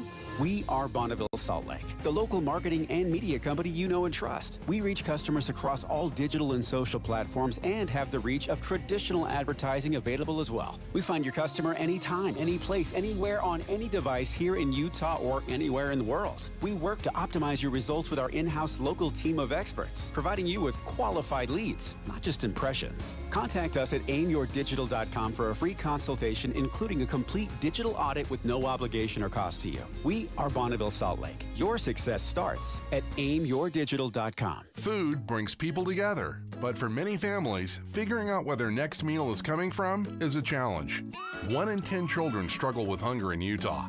No one should have to go hungry, especially children. Macy's has partnered with local food banks for the 2023 Harvest of Hope Food Drive to help keep that from happening. From now through November 30th, you can help a family in need. It's easy. At the checkout, simply let your cashier know how much you would like to donate through Macy's Icon Drive. You can also purchase a prepackaged bag of food filled with the items that food banks need most. Every donation, regardless of size, makes a difference. If you prefer to shop online, you can donate to the Harvest of Hope this season from the comfort of your home by adding either of Macy's donation options to your online shopping cart at macys.com/online. If you'd like to track the progress of donations made toward the Utah Food Bank or learn more about Harvest of Hope, visit macys.com. Macy's, happy shopping. Tonight at 10, are protective orders working? Armed abusers are incredibly dangerous. Protective orders are designed to keep guns out of the hands of abusers. I am a mother that is trying to raise my children in a state where they should feel protected. A KSL investigation reveals gaps in how those protections are being carried out. Domestic violence and firearms, tonight on KSL 5 News at 10. Life is full of change and uncertainty. Sometimes it feels impossible to know what to focus on or who to listen to. In his new book, Heart of the Matter, What 100 Years of Living Has Taught Me, President Russell M. Nelson sheds light on how we can find meaning in mortality, how to focus on what really matters. Pulling from a century of life experience as a surgeon, father, and prophet, he reassures readers that there really are unchanging truths that can anchor us in an ever-changing world. Get yours today at a Deseret bookstore or deseretbook.com. Getting help with electrical repairs is easier than you think. All you have to do is call Any Hour Services or schedule an appointment at anyhourservices.com. No one helps more homeowners than Any Hour Services. KSL News Time 12:15. The three things you need to know this hour. First, President M. Russell Ballard, acting president of the Quorum of the 12 Apostles of the Church of Jesus Christ of Latter-day Saints, has died at the age of 95. I'm KSL News Radio's Randall Jepson. Second, a gas leak has momentarily stopped the tracks from running at the ballpark 900 South, and 600 South. Third, traffic and weather together. Ricky? We do have crews working on a small accident for Davis County drivers. This is southbound Highway 89, not far from SR 193 over to the right. And again, 200 West is closed downtown due to a gas line break at 800 South. Ricky Meese in the KSL Traffic Center. A balmy November day with temperatures in the mid-60s and partly cloudy. I'm Matt Johnson. Partly cloudy, 61 degrees downtown. Time for KSL's top national stories. From ABC News, I'm Dave Packard. The Al-Shifa Hospital in Gaza today says hundreds of premature babies remain trapped inside. Doctors forced to remove them from incubators as power fails. Surrounded by Israeli forces continuing their assault. ABC's Patrick Reevell is in Tel Aviv. We know that Israel has been saying it wants to provide fuel and has been offering to evacuate the babies, but so far the fighting is so intense around there that the doctors say that's simply not possible. And basically both sides are sort of blaming each other for the impossibility of evacuating these babies. And the fighting there is just raging around the hospital, and as you can imagine, the situation there is just getting worse and worse. Tonight on Capitol Hill, the House to vote on whether to block or advance a Republican effort to impeach Homeland Security Secretary Alejandro Mayorkas. In testimony today in the Trump Organization fraud trial, Donald Trump Jr. heaping praise on his father and disputing claims that the company overvalued its real estate holdings. Fire under a freeway bringing a commuter nightmare in Los Angeles. The I-10 closed indefinitely. Mayor Karen Bass warning Angelenos that this is not an easy fix. Losing this stretch of the 10 freeway will take time and money from people's lives and businesses. It's disrupting in every way. Whether you are talking about traveling to and from work or your child care plans and the flow of goods and commerce. Airlines bracing for record numbers of Americans taking to the skies over the long Thanksgiving weekend. You're listening to ABC News. Time for the KSL In-Depth. President M. Russell Ballard, the acting president of the Quorum of 12 Apostles of the Church of Jesus Christ of Latter-day Saints, passed away last night at the age of 95. Host of Inside Sources, Boyd Matheson, joins me now live. And Boyd, I'm excited to hear about your experience with President Ballard in the birthplace of the prophet Joseph Smith. Yeah, a number of years ago, before the pandemic, we actually went with President Ballard and also Elder D. Todd Christofferson of the Quorum of the 12 Apostles back to Sharon, Vermont, back to a little cottage where it all began for the Church of Jesus Christ of Latter-day Saints with the birth of the prophet Joseph Smith. And, of course, President Ballard's family history there, of course, direct descendant from Hiram Smith, again, also in that Sharon, Vermont area. And it was such an extraordinary thing. President Ballard was so reflective in that setting, thinking about his ancestors and their role and what they did under difficult circumstances, and then his role in continuing and extending that work. And he actually made a really interesting comment, Maria. He said, whenever God has a really important thing to do, a baby is born. Isn't that so true? And it was just such a powerful moment to just see that extend, and then his own role within that. And he shared very tenderly in that setting there, sitting in that cottage there in Sharon, Vermont. He talked about, as he often did, the statues that he has in his office here in Salt Lake City of Joseph Smith, Hiram Smith, Joseph F. Smith. And he says, it's as if I can hear them saying, and he was 91 at the time. He says, as if I can hear them saying, come on, boy, get going, do something, tell this to the world. And so even in his 90s, there was still a tremendous sense of urgency about what he needed to do to minister and to provide relief to people all around the world. He was extraordinary at picking out the individual. I have watched him start conversations with a clerk behind a counter at a small hotel outside of Sharon, Vermont, just to start a conversation and to just find out how they were doing in their day. And he took his ministry as a representative of Jesus Christ in a very personal way, and it was a very personal ministry. It was a one-to-one thing. His children often joked that he would start talking to the clerk or to the waitress or whoever it was, and they would all say, we're going to be late, because he had an individual that needed to be ministered to, and he was going to do that no matter what. Well, thank you for sharing that experience with us, Boyd. Thanks, Maria. And that is Boyd Matheson, the host of Inside Sources. KSL News Time, 12:19, traffic and weather together. It's brought to you by Granite Credit Union's new Dividend Plus checking account. What's happening, Ricky? Valley Freeway traffic looking really good and rolling right along. We have a small accident still being cleared in Davis County, southbound Highway 89, not far from SR 193. Everybody is out of traffic over on the shoulder. Also, the final cleanup of a crash. It's probably out of the way now, 2100 South near 1600 West. And don't forget, downtown drivers, 200 West is closed due to the gas line break at 800 South. Witness the magic of the Nutcracker, opening December 8th with the timeless music of Tchaikovsky, performed live by the Ballet West Orchestra. Tickets at balletwest.org. Ricky Meese in the KSL Traffic Center. KSL 7-day forecast starts out with quite the mild stretch. 64 today with partly cloudy skies. 65 and mostly sunny on your Tuesday. Wednesday, 65, partly cloudy. Then we finally see some cooler air with a slight chance for showers on Thursday, high of 60. 59 mostly cloudy on your Friday. 54 with a slight chance for showers on Saturday. Back down to 49 and partly cloudy by Sunday. From the KSL Weather Center, I'm Matt Johnson. Right now, partly cloudy, 61 degrees in downtown Salt Lake City, and the 7-day forecast is brought to you by Performance Automotive Bountiful. Quick check of the markets. The Dow trying to hold on to its earlier gains. A mixed day for the markets. An update coming up next.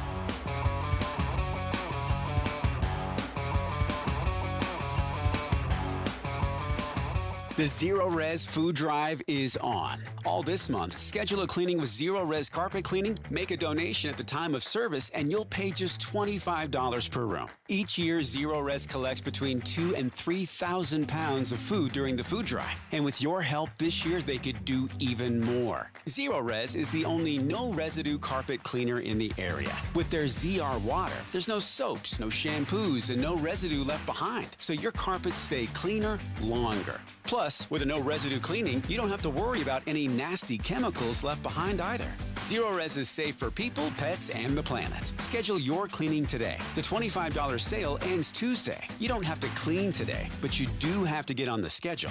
$25 per room for a Zero Res carpet cleaning when you clean in November and participate in the Zero Res Food Drive. But this rate is only good if you schedule before the end of the day on Tuesday. For more info, restrictions, and to schedule, visit ZeroRes.com. At Charmin, we heard you shouldn't talk about going to the bathroom in public, so we decided to sing about it. When you're rolling Charmin, don't you soft on the party. Let's just roll it back, everybody. Charmin's irresistible.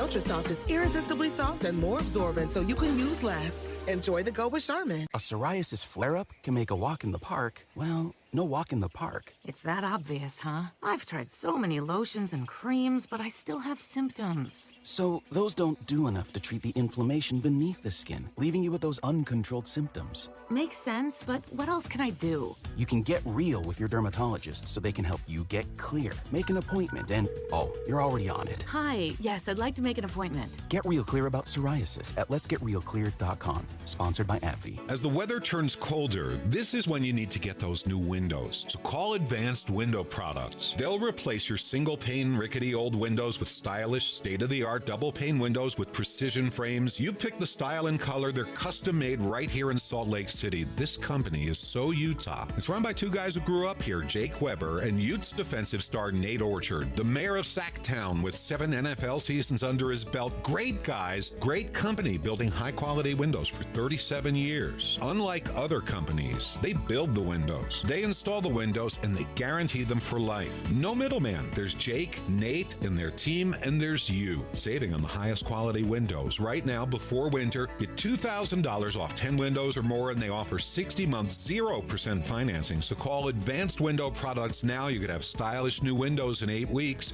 801-850-9100. 801-850-9100 or visit AdvancedWindowsUSA.com.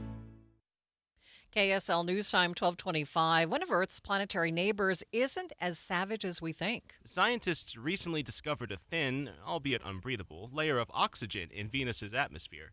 It's created using a process called photochemistry, where solar ultraviolet radiation from the sun splits apart the abundant carbon dioxide and carbon monoxide into oxygen.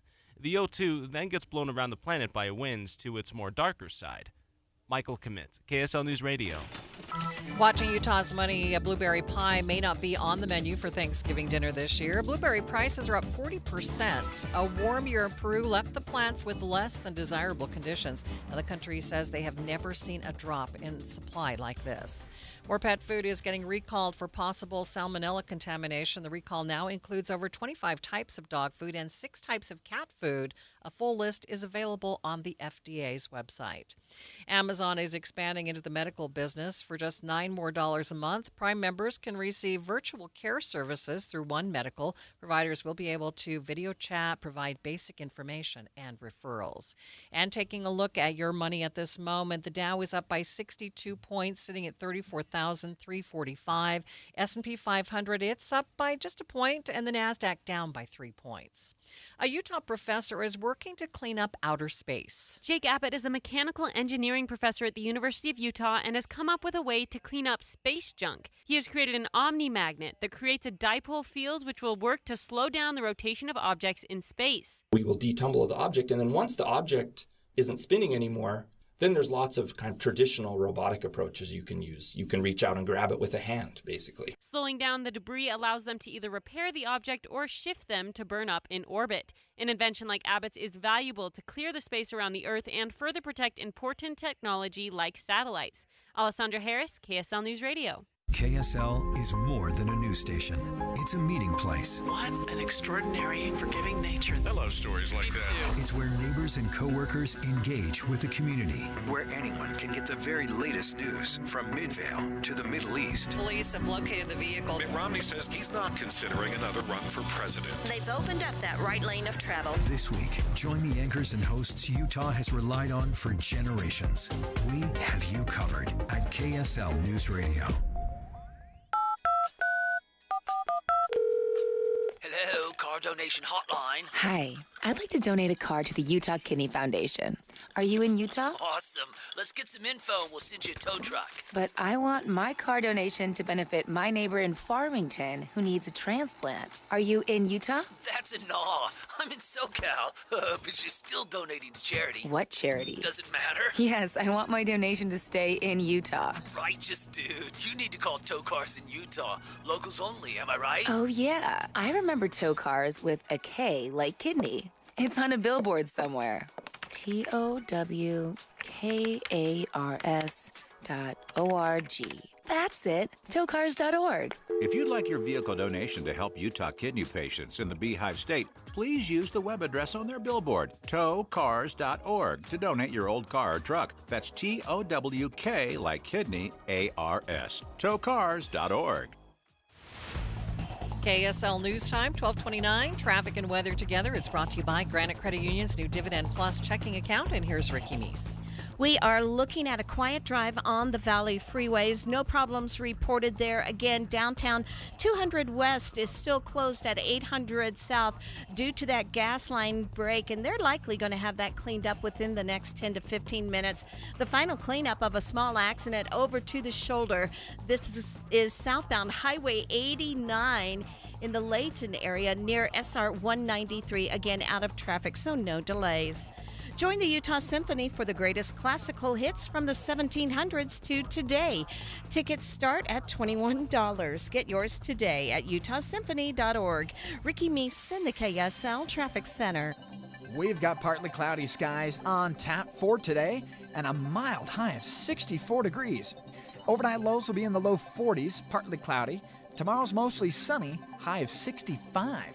From the KSL Weather Center, I'm Matt Johnson. Right now, a bit of sunshine, partly cloudy skies, and 61 degrees. You're listening to Utah's New News with Maria Shilaos on KSL News Radio, 102.7 FM and 1160 AM. KSL's top story this hour. Members of the Church of Jesus Christ of Latter-day Saints are looking back at the life of Elder Russ M. Ballard, the acting president of the Quorum of 12 Apostles. KSL News Radio's Dan Bomas has the story. President Ballard served in many church positions, including bishop and mission president, before he was called to the first Quorum of the 70 in 1976.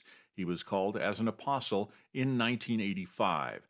President Ballard spoke at General Conference just a few weeks ago, expressing gratitude for his experiences as a general authority of the church. I've met with members of the church all over the world. Oh, how I love you. What a glorious experience that's been to look into your faces. President Ballard was born in Salt Lake City in 1928. He married Barbara Bowen in 1951. They had 7 children, and she passed away in 2018. Dan Bomas, KSL News Radio. A video dedicated to the work and life of President Ballard was posted this morning on President Ballard's social media accounts. My service in the church has blessed me with many remarkable and special spiritual experiences. I'm a witness that the Lord directs His church to accomplish His purposes. I've received divine guidance far beyond my capacity. The joy of gospel living for me has been centered on the true, pure, and simple doctrine and the gospel of Jesus Christ. I believe our Heavenly Father's everlasting purpose for His children is generally achieved by the small and simple things we do for one another. Jesus Christ, the Savior and Redeemer of all mankind, is not dead. He lives, the resurrected Son of God lives, and He guides the affairs of His church today. President Ballard was 95. Utah state and federal leaders are reacting to President Ballard's death. KSL News Radio's Adam Small has more. Utah Governor Spencer Cox released a statement on X saying President Ballard, quote, spent a lifetime of service trying to make the world a better place for everyone. Utah Senate President Stuart Adams shared similar sentiments. My memory about him is that, again, that loving spirit and the effort he made so consciously to try to help other people. Nearly all of Utah's congressional delegation have also released statements. Senator Mike Lee on X saying, quote, President Ballard's life was a testament to his devoted service to the church and its members. Senator Mitt Romney on X called President Ballard a great leader, a spiritual giant, and a dear friend. Adam Small, KSL News Radio. KSL's top national stories this hour. The Republican candidate field continues to narrow. Senator Tim Scott suddenly announced he was suspending his campaign during an appearance on Fox yesterday. ABC's senior congressional correspondent Rachel Scott says it was a surprise to his own staff. This did come as a surprise to Senator Tim Scott's own campaign staff and donors. He suddenly made the decision to get out of the race. It was unclear if he could even make the next debate stage. He is now the second Republican candidate to drop out in recent weeks, following former Vice President Mike Pence. Senator Scott says he will not endorse another candidate in the primary election. Washington, D.C.'s Metropolitan Police Department is investigating a Secret Service agent-involved shooting outside the home of President Biden's granddaughter. According to local police, on Sunday evening around midnight, 3 people were caught breaking into the window of a government car parked outside the home of Naomi Biden, President Biden's granddaughter. Police say federal agents then fired a service weapon without hitting anyone. The suspects then fled the scene in a red vehicle. It's unclear if Naomi Biden heard the commotion, but was made aware of the incident afterwards. Motor vehicle thefts in the nation's capital are up 98% from a year ago. Ike Ajachi, ABC News, Washington. Other national stories KSL is following. A state of emergency has been declared in Los Angeles after a fire in a junkyard under an elevated portion of a main freeway into LA caused damage to that freeway. ABC's Alex Stone has more. When a driver enters the city of L.A. right now, they get an emergency alert message on their phone telling them to stay away from the 10 freeway heading into downtown. Nobody knows how long it will be shut down after fire burned away the concrete over the weekend. Tokso Mashakin with the California State Transportation Agency says the impact is major. There are 300,000 people who normally travel the I-10. It's one of the busiest freeway corridors in the entire country. People here in L.A. are being asked to work from home today if they can. Inspections are underway to figure out how and when the freeway can be reopened. Alex Stone, ABC News, Los Angeles. First look traffic. Let's check in now with Ricky Meese. Pretty quiet out there. Valley Freeway traffic rolling along,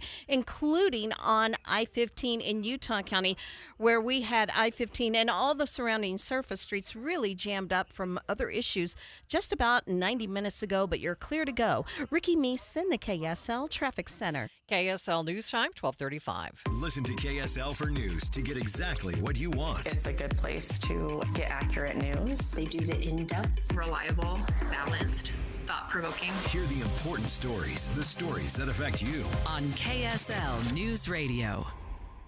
You know, Deb, I'm a huge DIY guy, but one thing I'm not going to touch is electrical. I've got the answer for you. You have to call Master Electrical.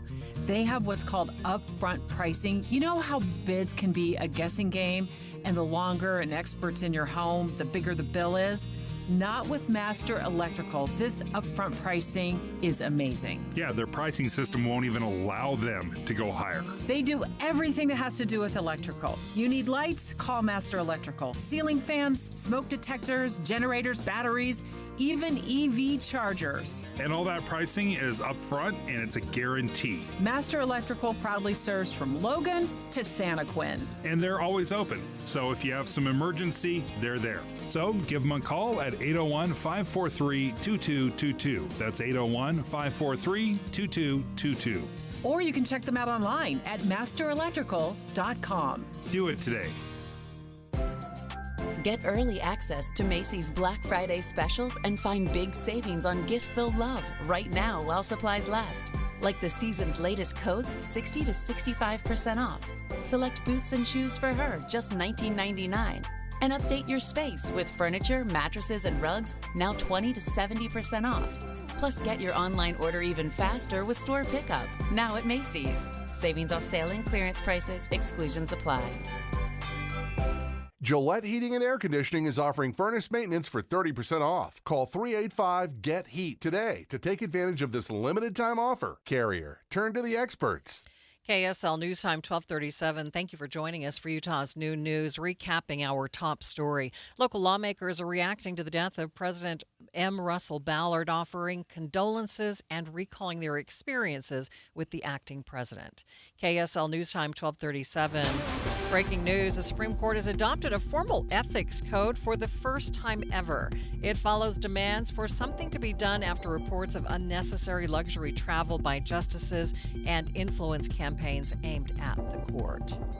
A lot of Utahns say getting into a home is beyond frustrating. KSL News Radio's Britt Johnson has more. Certified financial planner with DMBA Shane Stewart says our spending has gotten a little bit out of control, yet we're complaining that interest rates and prices make home buying impossible.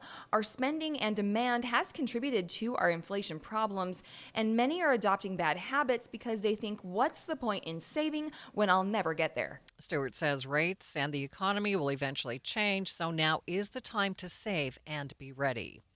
Bluffdale is proposing a tax increase to bring their part-time fire station to full-time. Proposition 13 would give their department 6 full-time firefighters to give the city 24/7 coverage. At the moment, it's covered part-time by neighboring firefighters with full-time duties elsewhere.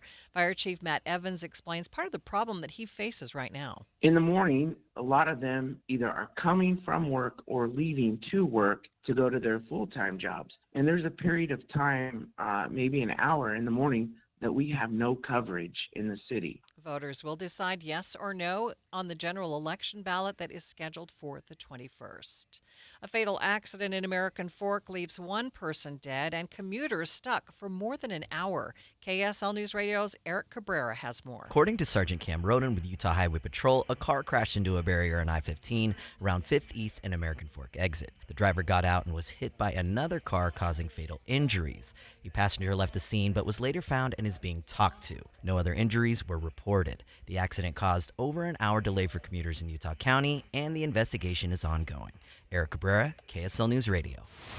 KSL News Time, 12:39. Traffic and weather together. It's brought to you by Granite Credit Union's new Dividend Plus checking account. And let's check in now with Ricky Meese. Pretty quiet on the roads for your noontime drive.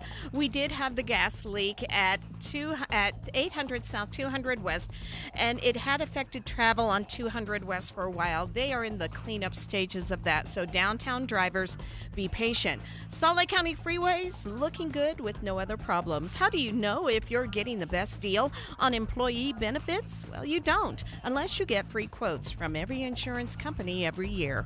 Visit shopmyplan.com to get free quotes. Ricky Meese in the KSL Traffic Center. Unseasonably warm temperatures expected today. 64 the high with partly cloudy skies. We'll go 43 overnight and 65 tomorrow afternoon. From the KSL Weather Center, I'm Matt Johnson. Partly cloudy, 61 degrees in downtown Salt Lake City. And still to come on Utah's Noon News, we'll look back on the work President M. Russell Ballard has done during his time serving the Church of Jesus Christ of Latter-day Saints on KSL, streaming online at kslnewsradio.com and in your car at 102.7 FM. This is KSL News Radio, Utah's news, traffic, and weather station.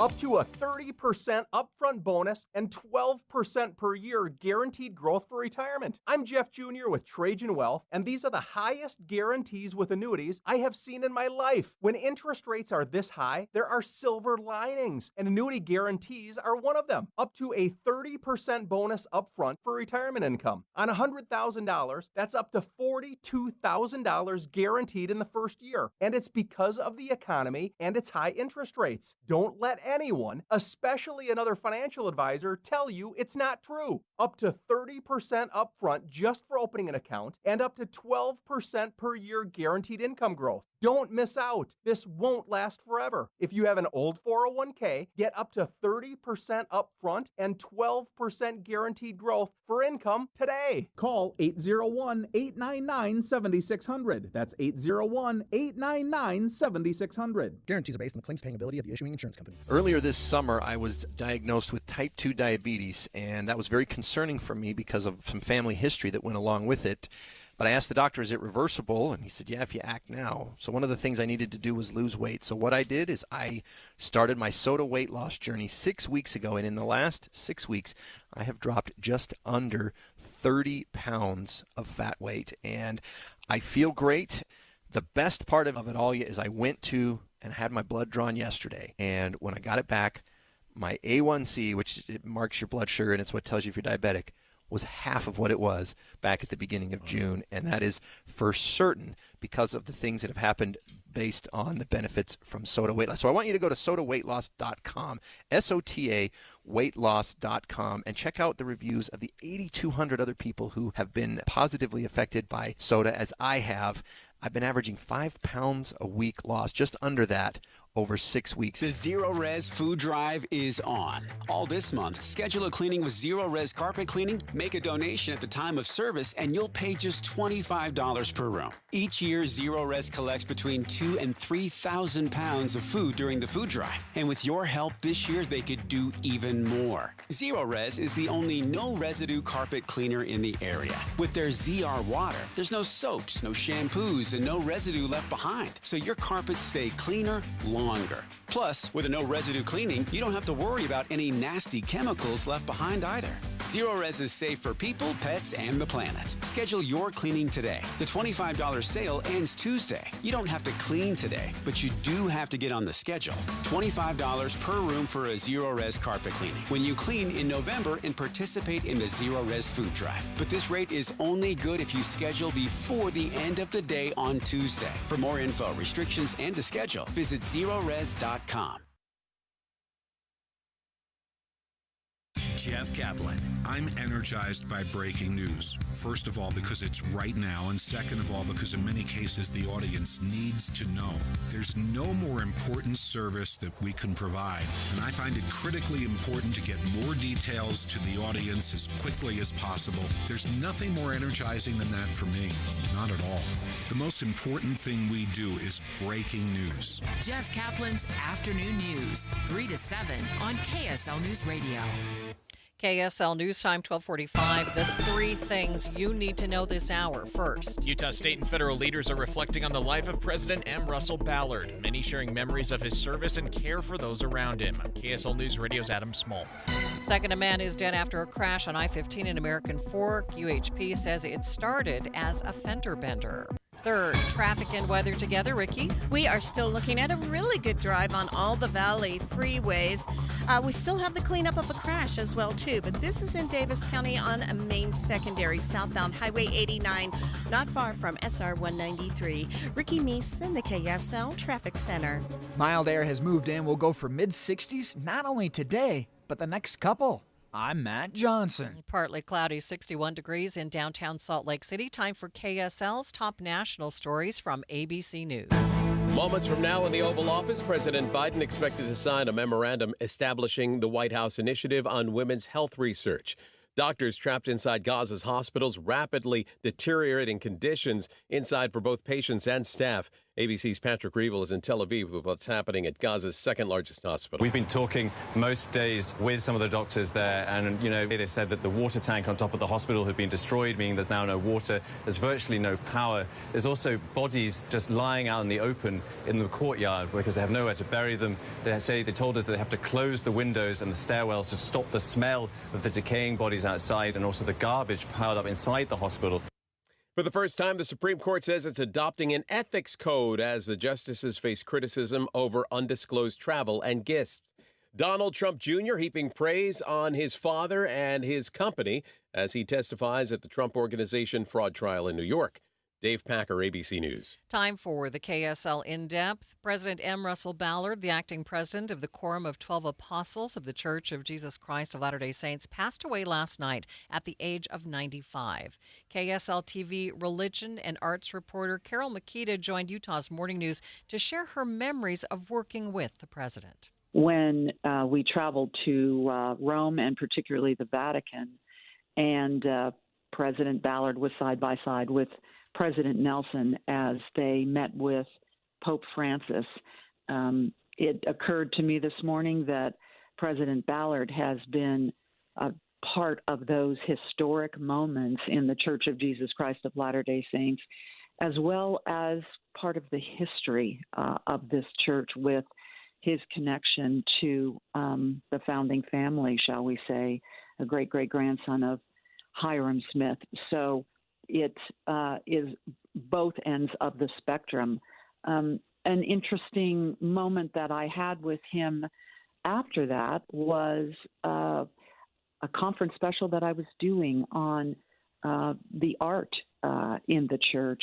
And I had an opportunity to interview him and learned at that time that he was the one who was inspired to make changes in every meeting house in the church throughout the world to make sure that images of Jesus Christ were placed in the foyers and the lobbies of every meeting house to make sure that everyone, not only saints, but all visitors, could understand the meaning of this church building.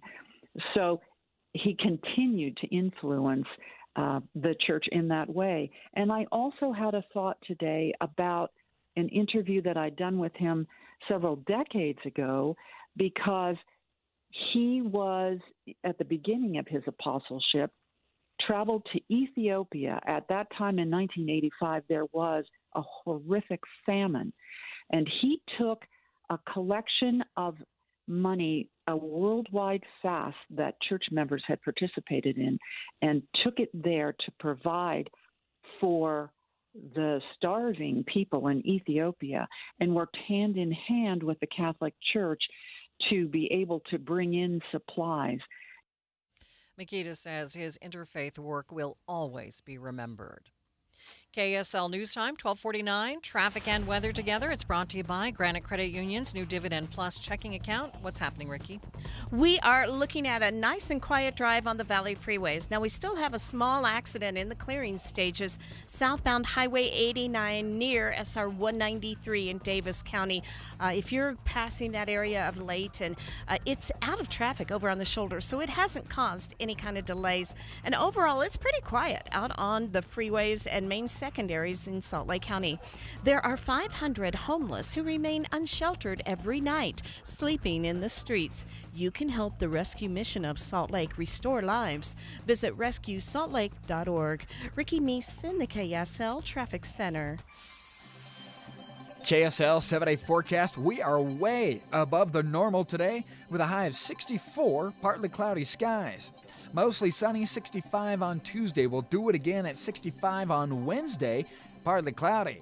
Here comes a couple of showers out of the southwest on Thursday, 60 degrees. Mostly cloudy, dry Friday, 59. Another chance for showers on Saturday. From the KSL Weather Center, I'm Matt Johnson. Partly cloudy skies and 61 degrees in downtown Salt Lake City. The 7-day forecast brought to you by Performance Automotive Bountiful. And a quick check of the markets at this hour. Looks like the Dow continues to hang on to its gains, and NASDAQ pretty flat today. We'll get you a complete update coming up next.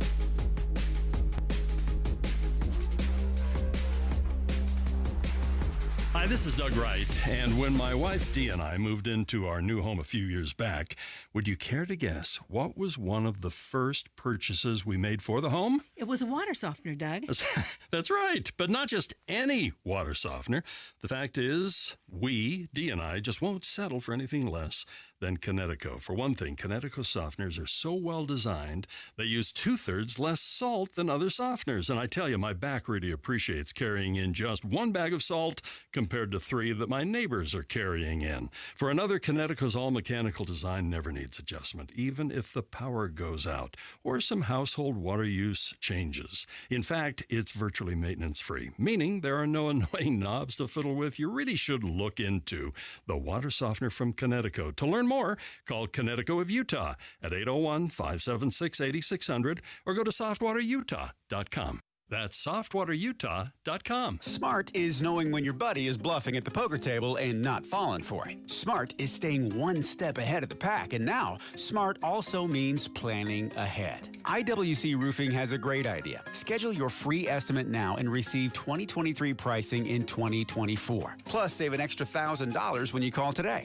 Wait, how does that work? Just like I told you. Schedule your free estimate now and receive 2023 pricing in 2024 on a new spring roof installation. That's saving you thousands. Plus, save an extra $1,000 when you call today. 801-232-5690. That's smart. Since 1997, IWC has been the highest rated roofing roofing contractor in Utah. They offer the best warranty in the business, backed by Owens Corning, and in most cases, your new roof can be installed in just one day. Reach out to IWC Roofing today at IWCRoofingUtah.com and learn more about how to get 2023 pricing in 2024 when you schedule your free estimate now. IWCRoofingUtah.com. Utah's roofing experts. Any Hour Services can help you make sure your furnace keeps you warm this winter. Whether you need a tune-up, a repair, or a second opinion about replacing it, call Any Hour Services or visit anyhourservices.com. Dave and Debbie. Where do people in Utah have an opportunity on a regular basis to voice their opinions? That's on our show on KSL News Radio. You have a way to share your experiences and to get your message out to the entire community. Where else in Utah can they go? Nowhere. That's on our show. We have to be so careful not to take things out of context. It's very easy to manipulate what someone says to fit your own narrative. And we don't want to do that. We want to take your best argument, you take my best argument, and if we don't always say it perfectly, that's okay. It's a conversation. It's a give and take. Listeners call the show and are willing to share how they're dealing with life circumstances. This is why our show is so important to this community and why our listeners are so important to KSL News Radio. Listen for Dave and Dejanovic 9 to noon on KSL News Radio. KSL News Time 12:54. Utah's new flag was one of thousands of different designs that were submitted. KSL News Radio's Michael Commit has more. There were over 7,000 entries for the new state flag. I took the time to peruse the catalog, and let me tell you, there were a lot of fields of blue, a lot of mountain or state outlines, and a lot of beehives and arches. Among my favorite designs was a beehive atom with the bees as the electrons, the Maverick gas station logo, and one that looked like the English flag with a beehive at the center. But my personal favorite was a hand-drawn flag of Puerto Rico. Michael Commit, KSL News Radio. Watching Utah's money, Boeing just announced a $52 billion contract with the Emirates Airlines to expand their fleet. Emirates plans to add 90 Boeing 777 planes. And a new Hyundai plant in South Korea is expected to make up to 200,000 electric vehicles a year, expanding the EV market. The plant is expected to open in 2025, and the first round of EVs will be out in 2026. Babies are getting the opportunity to experience luxury too. Dior launched a new line of infant skincare. It includes a perfume and a moisturizer. Now, the perfume is called Scented Water. It costs $230. And taking a look at your money at this moment, the Dow up by 60 points. It sits at 34,342. S&P 500, it's pretty flat. And the NASDAQ is down by 9 points. KSL News Time, 12:56. We'll update your drive coming up next. Get ready, Utah. It's Medicare annual enrollment period. So why not make enrolling easier with United Healthcare? Whether you choose our online tools or over-the-phone support, United Healthcare will help you compare options so you can choose a plan with confidence. This is Medicare made for Utah, trusted everywhere. Explore our wide range of plans by calling United Healthcare today at 1-855-MEET-UHC. That's 1-855-MEET-UHC. Annual enrollment begins October 15th and ends December 7th, so call today. Finding great candidates to hire can be like, well, trying to find a needle in a haystack, but not with ZipRecruiter. Its powerful technology actively finds and invites qualified candidates to apply to your job. So while other companies might deliver a lot of hay, ZipRecruiter finds you the needle in the haystack. See why 4 out of 5 employers who post a job on ZipRecruiter get a quality candidate within the first day. Try ZipRecruiter for free at ZipRecruiter.com/free. That's ZipRecruiter.com/free. Introducing Yes Heating, Air Conditioning, Plumbing, and Electric. We're bringing all of Utah's favorite HVAC, plumbing, and electrical brands under one roof. Get your home's electrical system running in peak condition by scheduling a $79 whole home electric inspection with the professionals at Yes Heating, Air Conditioning, Plumbing, and Electric today. The electrical experts at Yes are ready to help identify unsafe conditions and possibly prevent expensive repairs in the future. Proudly serving Utah for more than 45 years. Call now or visit theyesmancan.com for details, terms, and conditions. Cypress Credit Union has got the ease and expertise for all your business needs. Ask Cypress about payroll and HR resources, payment processing systems, lending needs, and more. Visit cypresscu.com. You trust us for news and information in your car. Now trust us at home. KSL News Radio has you covered, keeping you informed on the latest breaking news, weather, traffic, sports, and more. Listen on your Amazon Echo or Google Home device. Just say, Alexa, open KSL News Radio. Or listen on the KSL News Radio Listen app. Text the word app to 57500. KSL News Radio. We have you covered. Tim and Amanda. We get text messages almost every day. Yeah. And sometimes they're letting us know about an accident they see on the freeway or the weather, and we appreciate those. But sometimes they just say, hey, TGIF, how you doing? Well, and there are those times we get a text where we've made a mistake and they'll correct us. And I love that too. Well, I do too. It means a lot to us to know somebody else is out there at 5 o'clock in the morning when we open up those microphones. Wake up with Utah's morning news with Tim and Amanda, 5 to 9 on KSL News Radio. KSL News Time, 12:59. Traffic and weather together. It's brought to you by Granite Credit Union's new Dividend Plus checking account. Any problem spots, Ricky? We have a new accident. This time it's in Wasatch County with possible injuries. Southbound Highway 40 at 4th North. This is in Heber. It's actually affecting both directions of travel, but on the southbound side, you have 2 right lanes closed. And we still have the final clearing of the crash for Davis County drivers, southbound Highway 89 near SR 193, out of traffic on the right. Many families face food insecurity. You can help by donating to Macy's Harvest of Hope Drive, where proceeds benefit childhood hunger. Now through November 30th, visit any Macy's store or online at macys.com/online to donate. Ricky Meese in the KSL Traffic Center. Taking a look at the forecast for the Wasatch Front, it looks like really nice days for the next couple of days at least, and then we're going to get more November-like days coming up after that. The temperature the next few days in the mid 60s, and then on Thursday things starting to change with a 20% chance of showers moving in and the temperature starting to drop through the weekend. Right now 63 degrees in downtown Salt Lake City. KSL FM Midvale. KSL Salt Lake City. Listen at home on any smart speaker. And in your car at 102.7 FM. This is KSL News Radio. Utah's news, traffic, and weather station. 1 o'clock at KSL News Radio. I'm Becky Bruce. KSL's top story this hour. President M. Russell Ballard, the acting president of the Quorum of the 12 Apostles of the Church of Jesus Christ of Latter-day Saints, has passed away at the age of 95. He served as a general authority of the church for 47 years and said he always hoped what he said in his travels around the world would help people. Anxious that what I have prepared to say